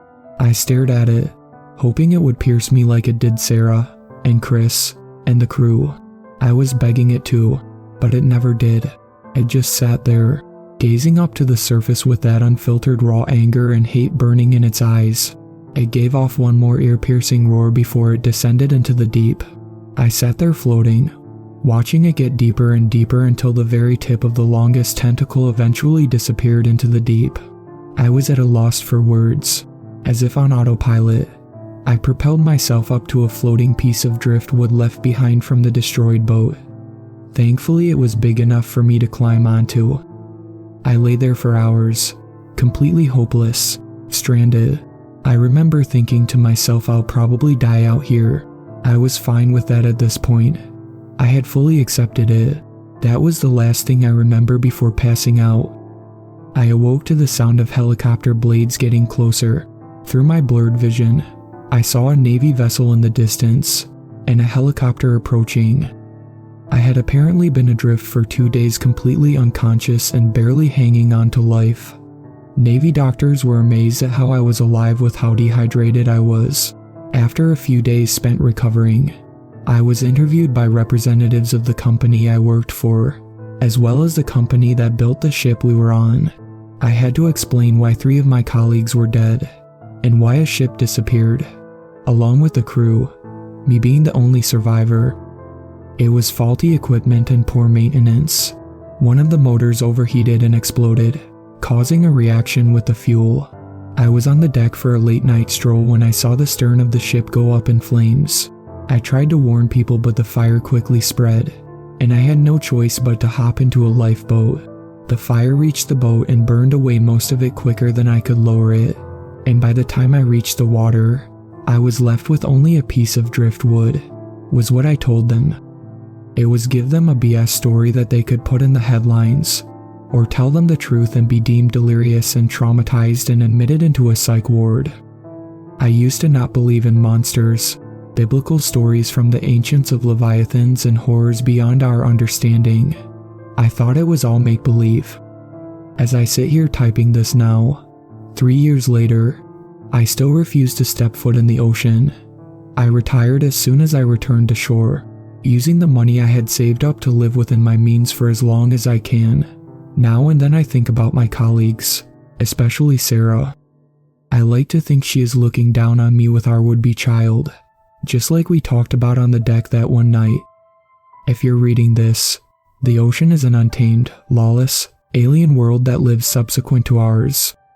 The bloop, strange recordings from the deep, cataclysmic movements attributed to glaciers or tectonic plates. Before you immediately write those off, just remember, I have seen what lies beneath.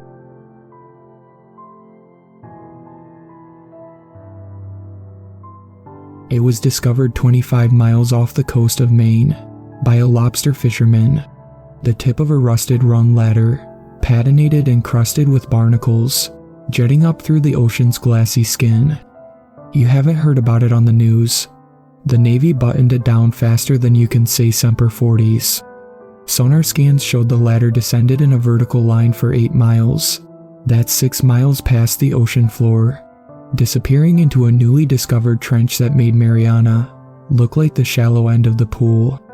Okay, I'm being facetious, but it goes without saying that higher-ups were concerned. Who the fuck had built a ladder in the middle of the ocean? Where'd this trench come from? Aliens? Russia? That's where I came in. I was a METOC officer in the Navy's oceanography program, working on experimental, never mind. Not that it doesn't matter, it does, but if I talk about what I did, who I am, and why I'm here, I'd no doubt wake up on a trapdoor with a noose around my neck and treason charges being read to me by a guy in a starched uniform. I figure there's a damned good chance that might happen anyway. Still, I'm compelled to document this because people deserve to know what I saw. The things that haunt the back of my eyelids when I close them at night. I'm in a military hospital right now, laid up in my own private suite. I'm trying to heal, but without rest it's proving impossible. I figure getting this out of my system might help. I hope it will, at least. But what do they say in Shawshank? Hope is a dangerous thing. Anyway, I was never great at beginnings, but I guess I should start with the dive. We called it a submersible, but it was really a suit. This was no Jules Verne clunky, cumbersome, sink like a rock diving suit. It was lightweight, pressure resistant, and equipped with all the bells and whistles that lent it its not unfair nickname, Iron Man. That's not to say it was one of those skin-tight jobs you see scuba divers wearing. It looked more like those suits guys defusing bombs in war zones wear. That aside, I was thankful there wasn't going to be a 60-pound oxygen tank misaligning my spine. The Iron Man was equipped with an electrolysis filter which converted ocean water into breathable oxygen. The whole shebang was invisible on enemy radars, and could supposedly withstand a descent of this stature. Not that it had been tested. Basically, I'd be crawling down an ominous 8-mile ocean ladder in an experimental suit that had only been tried in Navy swimming pools. My colleagues seized on this predicament, jokingly calling me Leica in the hours leading up to the dive. In case you're not familiar, Leica was the dog Soviets shot up into space in the 1950s. The dog who died. So, as I stood on the hem of a small Navy vessel, also experimental, don't even ask, looking at the first few rungs of the ocean ladder which sat 20 feet off the starboard, I wondered if this was my last taste of fresh air. I hope your lunch wasn't too risky, my colleague Matilda joked with a smirk. Blowing gas in that thing, you'll probably suffocate. I smiled, but behind my smile were nerves, raw, tingling nerves. I think she saw, because her hand landed on my shoulder. You'll do fine, Jones. This time I smiled for real, hoping she was right. A nearby tech asked me if I was ready. I nodded, and the bulky submersible's helmet descended me like a meteor. It really was Iron Man. The big window visor on the front of the helmet doubled as a screen, with oxygen and depth readings, as well as direct comms to and from my people above the surface. There was a POV camera which fed them my perspective as well, so they could monitor and record my descent, which had started an hour ago. I climbed down, rung after rung, daylight fading as I descended into the murky depths. Fish darted past, a little twist of seaweed rolled by. It was all very pastoral, and oddly existential. The ocean, I'm talking the vast, naked depths of it, is huge and never-ending. Look both ways and you see nothing but bluish-green water and swirling walls of sediment, a reminder of how incredibly small and inconsequential you are. It never much bothered me, until the climb. Now I'll never touch ocean water again. You alright, Jones? Matilda's voice in my ear. Yeah, Han, I'm hunky fucking dory. My deltoids are screaming. Should've put in those hours at the gym. Where the hell are those taxpayer dollars going if you don't look good on a recruitment poster? I felt a smile creasing my face. The budget we got, they use models for that kind of thing. What? You're telling me that strapping young stud saying forged by the sea isn't a real seaman? What the hell did I join up for? I laughed. Sheesh. If I'd known I'd get this much one-on-one with you, I'd have put on Iron Man a long time ago.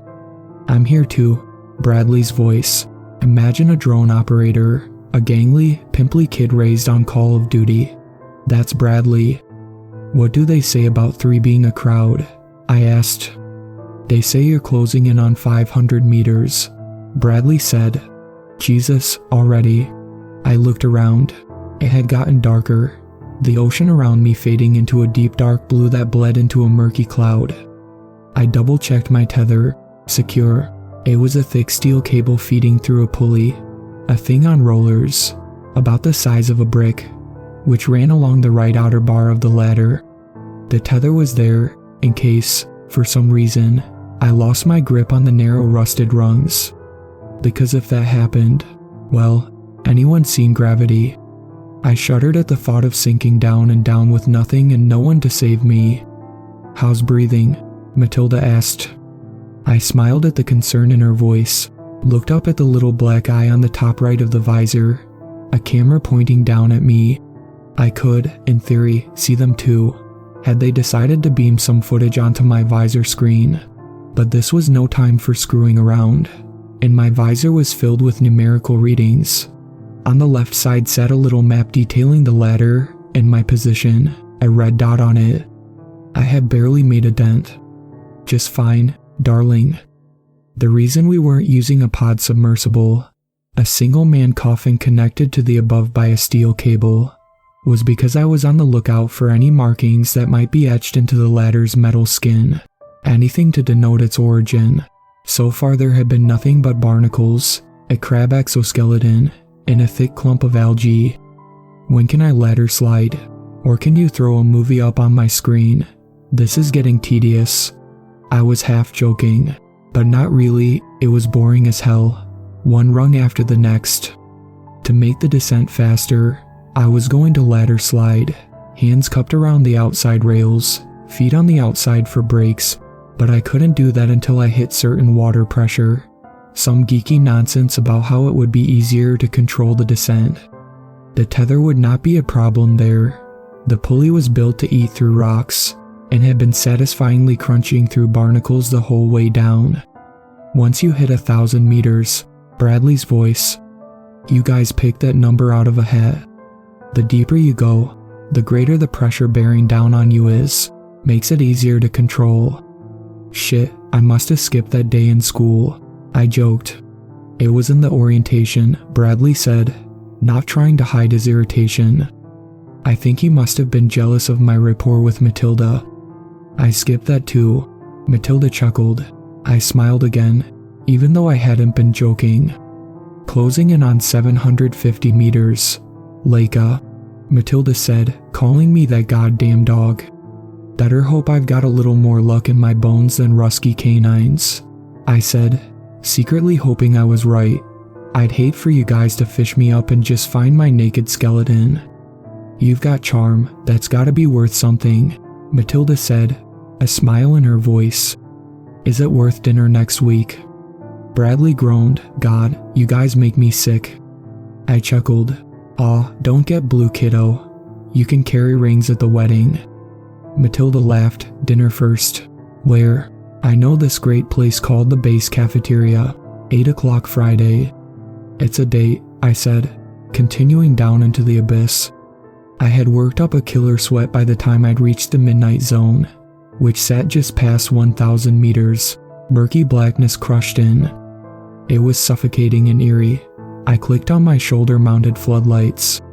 2 powerful beams of light blasted forward and, wham, an ugly deep-sea fish with a mouth of fangs went whizzing by my head. I barked a pathetic yelp and jerked back, nearly losing my grip on the ladder. "What's wrong? You okay?" Matilda asked, concerned. "Fine. Satan's spawn just caught me off guard." "Deep sea life. The deepest." "You are a gopher slide," Bradley said. I hesitated, suddenly not sure how I felt about plunging down at speeds unknown, into the deep blackness beneath me. "Wish me luck, kids, luck," Bradley and Matilda said in chorus. I sucked a deep breath, moved my hands and feet off the rungs into the outer rails, and then I slid. It wasn't as exciting as I'd thought, but it was considerably faster and less draining than climbing down. My eyes watched the ladder blur by, still on the lookout for any markings. Once or twice I skidded to a stop, thinking I had spotted something, only to discover it was nothing but deep-sea gunk caked to the metal. By the time I did see any markings, I was too far gone for anyone to care. I stopped, not sure what I was looking at. A strange symbol etched directly into the middle of the rung in front of me. It looked like a weird cross between Arabic and Chinese. "Guys, you seeing this?" No reply. "Hello, No reply. Finally, Matilda's voice. Jones, the footage is freaking out. You okay? I'm fine. Is this getting through? Silence. No reply. Jones, you there?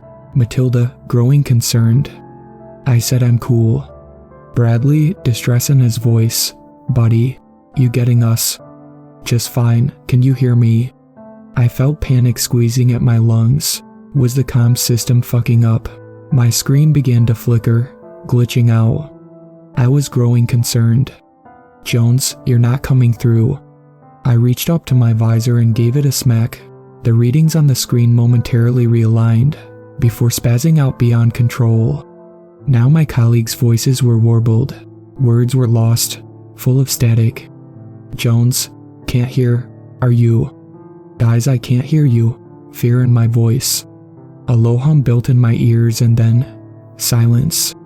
No voices, nothing. My helmet basked in the glow of the flickering screen. I had lost contact with the world above. I froze, not sure what to do, split between the symbol on the rung and the disconnect from my safety net. Well, that's not completely true. Remember the tether connecting me to the rung ladder? There was a little button on the pulley box beneath a lucite case. Punch that button, and the pulley box would zip me back up to the surface. Okay, fuck it. I was going back up. None of this was worth a damn if I didn't have my crew watching my back. I fumbled out an underwater camera stashed in the pouch on my chest, snapped a photo of the symbol, and began the 10-foot climb back up to the pulley box. That's when I saw the mermaid. It flitted out of view, the silhouette of a man-sized fish. I froze. Not sure what I'd seen. It had only been there for an instant, etched in the beam of my floodlights. Then it was gone. Had I really seen anything? My breath was shallow, cold in my helmet. I looked to my right. The water was black and murky. I looked to my left, and at first I didn't realize what I was seeing. A wall of bodies. Hundreds of mermaids surrounded me, their eyes glowing pinpricks in the light, their needle-sharp teeth jagged and yellow. They were awful, deep-sea things, their tails yellow and scaly, and their torsos pale and emaciated. Instead of arms, they had straw-thin appendages with hooked tips. When my light hit them, they broke apart, darting off into the darkness in a cacophony of shrill chitters. Jesus Christ, I whispered, my voice hoarse, my throat like sandpaper. I looked up and saw the pulley box, 5 rungs away, the button taunting me, the button that would save me. Or maybe I was already past the point of saving. I didn't wait, I climbed, fast as I could go. 1 rung after the next, 4 rungs, 3, 2. A shrill chittering split through the water. I looked to my left as a mermaid shot toward me, its hooked appendages clawing at my suit. I grunted and threw up a defensive arm. A razor shredded through my flesh. Blood plumed out of my ruined arm. I cried out. My suit beeped, screaming warnings in my ear. The fabric instantly sucked together, automatically sealing the breach as the mermaid flew off and in came another. I threw the button box on the pulley open, about to slam it down when a freight train barreled through my midsection. The horrible twisted face of the mermaid filled my visor. It had torn me off the ladder. I floated, entangled with this awful creature. Its gills undulated as it chittered in my face, a great ear-shredding sound that cut a bolt of fear through my stomach like an icy dagger. I grunted and jammed my fingers into its gills, hating the way its flesh crackled as I twisted. Now the mermaid was struggling out of my grip. I was winning, then I wasn't. Something pounded into the ladder, jarring the pulley box, and something else hammered into my back. It was like being caught in a trash compactor, a dozen of these things crushing in on me. I screamed, flailed, fought for my life. Then suddenly, the mermaids dispersed, tails flickering as they flew off into the depths. I was alone, completely alone, floating through the water, 15 feet from the ladder. I assessed the damage. My suit was mostly okay, except for my arm. Blood plumed through the fabric, funneled out and into the ocean. Each section of Iron Man was isolated, so if one part got damaged it wouldn't compromise the integrity of the whole outfit. So water wasn't flooding my helmet yet. It very well could be soon. There was a crack in my visor. I quickly reeled myself in, closing in on the ladder and the pulley box, which was my last and final hope. Then I saw it. My heart sank, my stomach dropped. The pulley was nearly hanging off the ladder's rail. It was close to breaking off. If that happened, I'd simply drift, fall, die in this oppressive darkness. I moved slowly, surely, reeling myself in on the cable which rattled the box with each pull. I was lassoing the excess cable around my elbow as I went. My hands reached out, fingertips skimming the rung ladder. That's when I saw the shark. At first, I thought it may have been a mountain that slid off land sometime long ago, left to float these murky depths eternally. But no, it was a shark, the biggest living thing I'd ever seen in my whole life. It must have been twice the size of a Boeing 747. A great pale monster outlined in my floodlights, eyes as big as swimming pools. Its mouth. I couldn't bear to think what might be in its mouth. Oh my god, but that didn't seem to be enough. Oh my fucking god. It filled my horizon, moving closer. I was paralyzed by fear, my heart jackhammering my ribcage like a manic construction worker. My hands reached out for the ladder, grabbed a rung, started to pull myself up. When the pulley box broke free of the outer rail, I looked up and slipped. My hand slipped. My other hand shot out, grasped the ladder, and then a rush of water blew me away.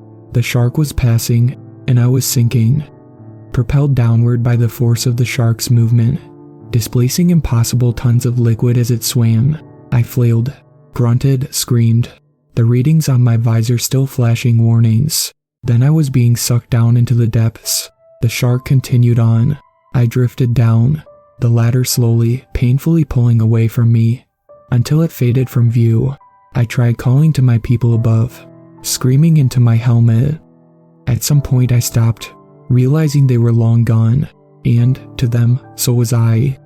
I sunk for years, it felt that way, at least, left to die, a prisoner of the ocean, stranded in a world of darkness.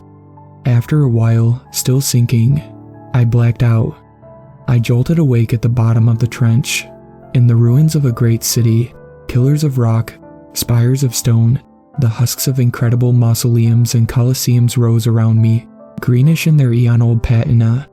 The city filled the trench as far as I could see, which was oddly far, seeing as a strange glowing orb filled my horizon. It was an impossible sun, a green ball of light, pulsing and bubbling with heat, hovering off in the distance, bathing these alien depths in ethereal light. I stood up. A thin tendril of blood trailed up through the fabric from the gash on my forearm. I knew it wasn't a mortal cut, but it was nasty and left me feeling woozy. I cinched it tight with a Velcro strap and looked around. There was nothing but dead buildings stretching endlessly. Ugly deep-sea fish cut through vacant windows and doorways. I wandered the city for a while, looking for signs of life or any vestiges of the ladder that had brought me here. I found neither. I walked for a while. Hours, days, maybe. I slept some. I awoke and walked more. Time must have worked differently down there. The atmosphere felt languid and disorienting. I'm not sure how long I spent wandering. I found sprawling pictographs on the inside of a domed building. They depicted an aquatic people that once ruled this underwater world. I saw 100-foot effigies of a multi-headed, dragon-like beast with a multitude of clawed legs and a variety of gills spread out across its form. Among them were other, smaller statues of the beast rolled into a ball. Sometime during my interminable sentence spent in that sunken kingdom, I realized the ball statues were depicting the beast's likeness as an infant, curled up in an egg. That gave new meaning to the glowing green orb on the horizon. Sometimes, after staring at the green sun for hours, I thought I could decipher the outline of the fetal beast wrapped in on itself, pulsing with life, waiting to be born. Eventually, my mind slipped away from me. I heard voices, Matilda's, Bradley's, a barking dog I thought might have been Leica. Sometimes I spoke to them, other times I didn't, just grateful for the company. And then, after a long while, I died. I was brought back to life on a lobster boat. 2 grizzled Mainers with accents like molasses found me floating lifelessly and pulled me aboard. They scraped off my suit and resuscitated me on the fish gut-strewn deck of their little lobster tug. They thought I was dead. My skin was cold, pale as a fish belly. Then I blinked to life. I took a rattling breath of fresh air, savoring the salty taste on my tongue. I looked up at the real world, at the 2 men around me. All I could do was cry. I was brought to a hospital, then airlifted to the one I'm in now. Matilda came to visit me immediately. She asked me what had happened. I told her. I could see in her eyes that she didn't believe me. I wouldn't believe me. I was gaunt, my hair long, my beard scraggly. I looked like I had survived a lifetime on a desert island, except for the fact that I was ghostly pale and not sunburned to a crackling brown. But it was good seeing her, until she looked me in the eyes and told me I had been missing for 8 months. Military man after military man came to visit me, higher-ups in crisp uniforms weighed down by medals. I was interviewed until my head spun. My story never changed. I told them to check my handheld camera. I learned it was never recovered. Whether they didn't believe me or didn't want to wasn't entirely clear. I had my scar to back up my story and my time spent missing. I told them to send another man down, but they gave me some bureaucratic word vomit about how the risk assessment blah blah blah. Apparently, that suit I'd taken down wasn't cheap. Who would have thought? In the end, none of what I said seemed to matter. Perhaps they figured me for a deserter who took their top secret tech and defected to God knows where. Tralfamador, maybe. All I know is that at some point or another, I was declared insane and ordered to a stint of convalescence, where I remain. I've tried to make sense of it all, but I can't. I wonder about the latter and whether it was built as an invitation to that underwater place, or as an escape. Since I've gotten back, there's been a hollow ache in the center of my chest, a low hum in the pit of my soul. It's constant. It's dread at what I've seen, dread at what might be growing in that green sun, dread at what might become of the world if that thing ever rises to reclaim its kingdom. I've come to the end of my tale, and I still don't feel any better. Every time I close my eyes I see that green sun. I see it pulsing and flickering with life. And now I know for certain it's an egg.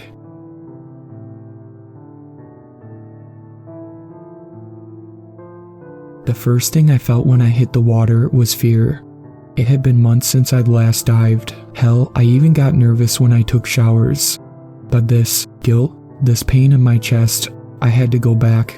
I started to swim, arms cutting through the water and pulling me forward, towards the submersible. I climbed on top of it, taking the hand of Harry, who pulled me out of the water and gave me a stern look. "There, you warmed up enough," he asked, irritated that I needed to splash around in the water before getting started, but understanding why. I nodded, taking a deep breath through my nose and sighing. "I'm ready." We climbed inside, where the rest of the crew waited. There was Robert, my previous captain, an older man in his late 40s, his gray beard and short gray hair almost making a box around his face. He was sitting next to Irene. I took my seat next to Robert, and Harry sat at the helm, starting to take us down. When Robert had heard I wanted to go back down, he called me insane. He hadn't seen what took Brett, what attacked us down there, but he had heard enough over the radio to know we should leave that island and go far, far away. It turns out I wasn't the only one keen on going back down. However, shortly after our conversation, we were met outside our office by a few men in military garbs. They greeted us as Lieutenant Harry and Lieutenant Commander Johnson. "We are here on behalf of the National Oceanic and Atmospheric Administration," they had said, and I saw Robert's face twist with rage. He took a step forward, pointing at Johnson's chest and shouting in his face, "2 months. It's been 2 whole months of us trying to get a hold of you. What the fuck kind of games are you playing at?" Anne pulled on him, trying to pry him away from them. Johnson wiped the spit from his face and answered very calm. "We weren't allowed to make contact, not until we had more information." He barely got the sentence out before Robert was shouting again. What information? What was that? What happened to that boy you sent to die? Johnson removed his hat, putting it to his chest and lowering his eyes. What happened to Brett was, we couldn't have known. The HOV jostled in the water, shaking me from my thoughts. The HOV we sat in was around 60 feet long. It was cramped inside, and we didn't really have room to travel, as the inhabitable part of the HOV submersible was around 15 feet long.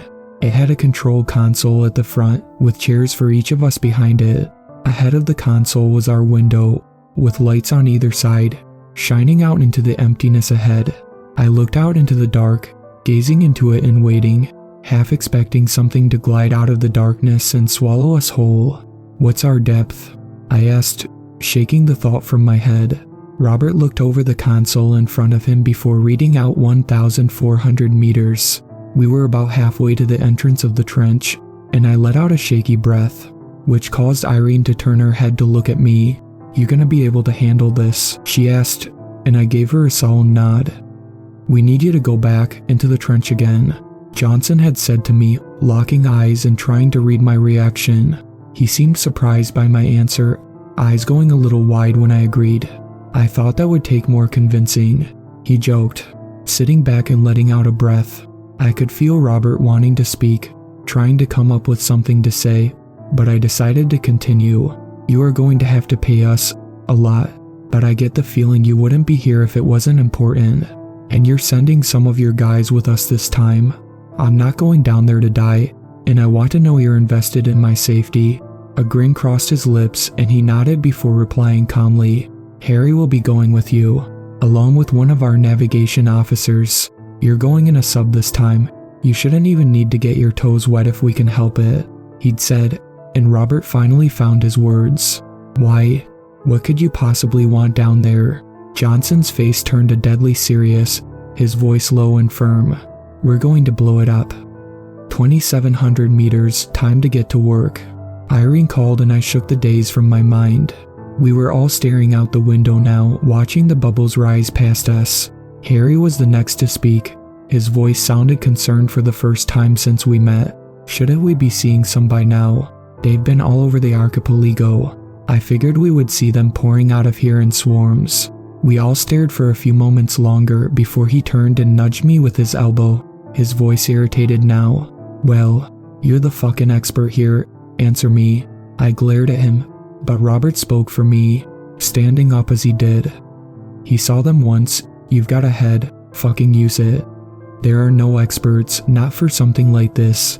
Harry stared daggers into him for a moment, but seemed to back down, turning his head back to the console as he navigated us deeper into the trench.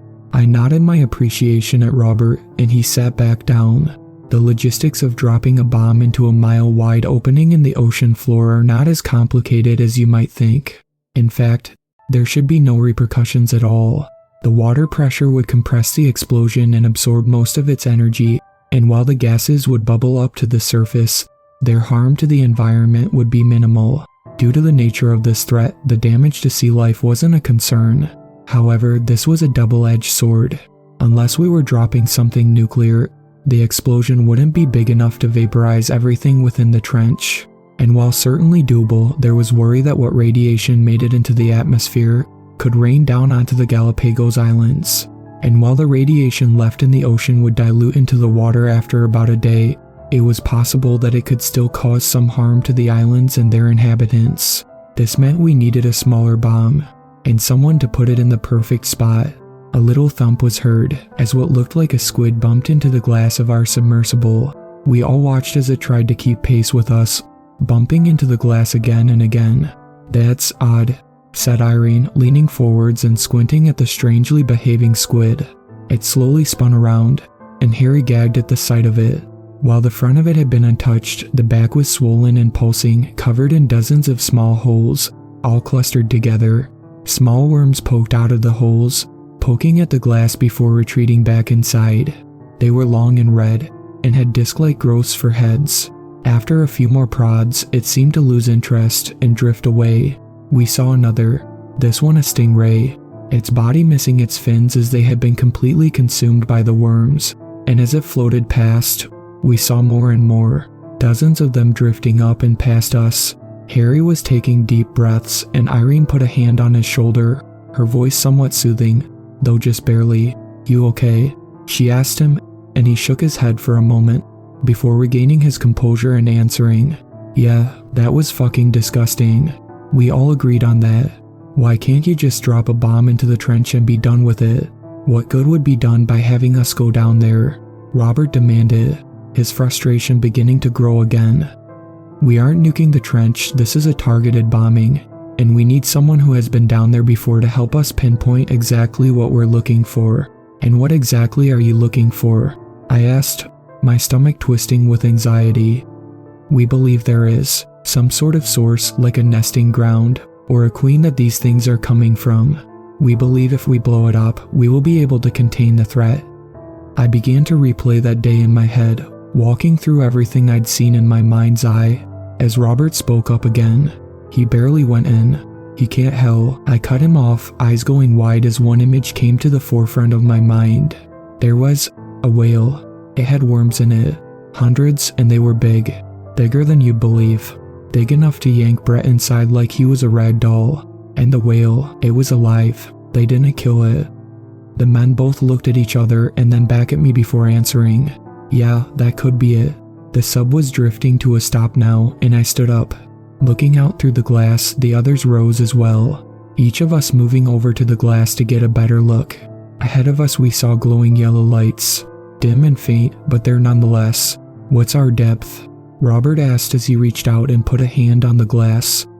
Irene moved back to her seat and read the numbers off the gauge, causing us all to grow quiet again. 7,400 meters. 7,400 meters below the surface of the ocean, nearly as deep as Mount Everest is tall. "Is that the bottom?" Irene asked, and Harry fiddled with the controls for a moment. "Let's find out." And with the press of a button, the sub launched a flare into the distance. It flung out into the water, farther and farther away from us and closer to the dim lights in the distance. After a few seconds, it ignited properly, starting to drift down towards the floor, and I felt my stomach begin to twist and turn. The dim yellow lights we saw in the distance were illuminated now. At the bed of the trench was a field of writhing cysts, each one filled with a sickly yellow liquid that glowed softly against the dark ocean water, pulsing slowly with light and movement. They looked like the eyes of a fly, each one a single big mound with hundreds of small bubbles on its surface, each wriggling and twitching with life. From time to time, some of the cysts' small pustules would pop, releasing small waves of the worms, and leaking a thick viscous fluid into the water that sank to the bottom and started to clump together, slowly forming a new smaller cyst. "Good God," Robert said, taking a step away from the glass and resting a hand on the wall next to him, looking close to losing his lunch, and to be fair, we all were at that point. "Up one nest," Harry said, but no whale in sight. Unfortunately, what greeted us next was far worse than the whale. We couldn't see it, not all of it at least. It was too dark and too big. We caught sight of it when it began to investigate the flare sinking down towards the nest. At first, it was just a dark shape in the water, slowly moving around the flare, but as it got closer, we began to see more of its long, dark form. Harry fired off a second flare, and as it shone closer to the thing, we got a much better look. Circling around the mound of cysts was a massive, pale black, eel-like creature. Its body was slender and slimy, with a long white fin on its top and bottom running the length of its body, and two more regular fins on either side that waved and twisted as it turned through the water. We could feel the water being displaced by its powerful movements from here, jostling our sub, and it slowly turned, revealing its face to us. It was a gaping maw, round and lined with rows and rows of teeth. It dripped a sickly yellow liquid, and as the creature slowly lowered its head to the ocean floor, its body writhed and convulsed, and we saw a round shape push up its body like how an egg can be seen traveling down the belly of a snake. When this shape reached the mouth, the creature vomited a large clump of the yellow snot onto the ocean floor, which wriggled and formed into another cyst. "We need to go, we can't blow that thing up.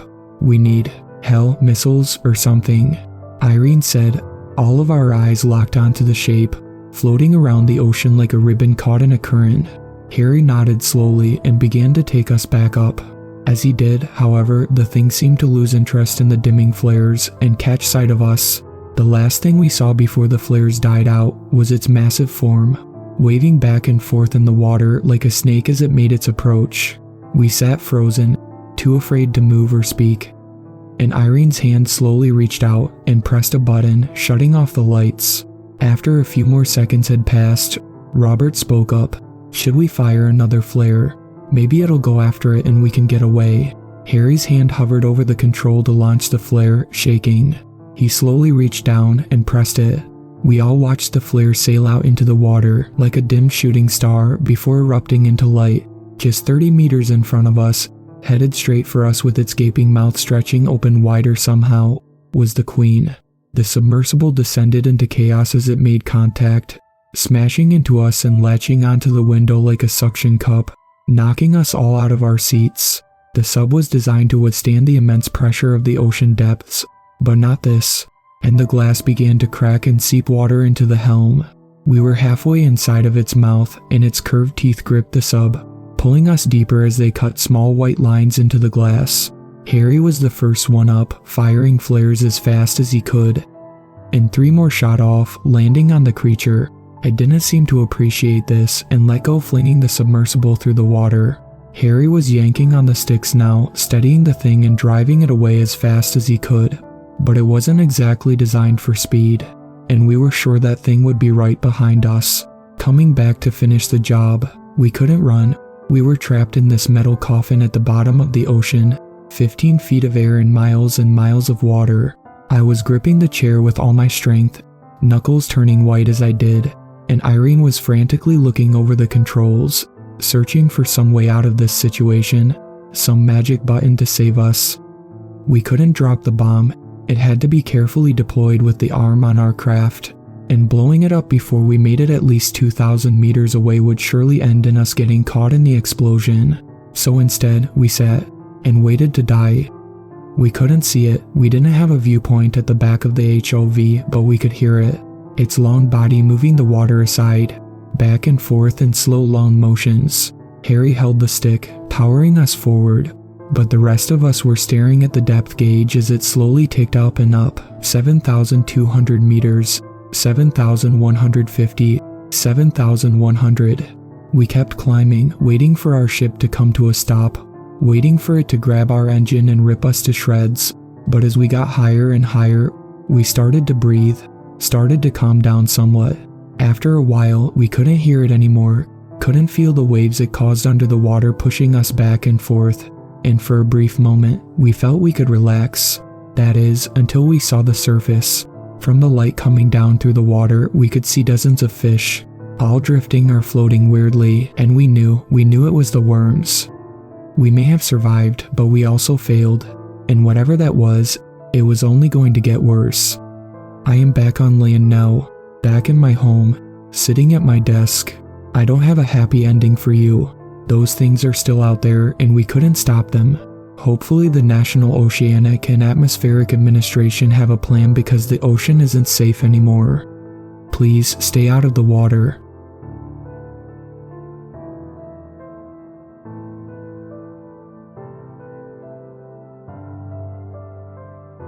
Thank you to my superfans, Sweet Black Swan, Tacey, and Brooklyn. I really appreciate you guys supporting my channel, and I look forward to making more content for everyone.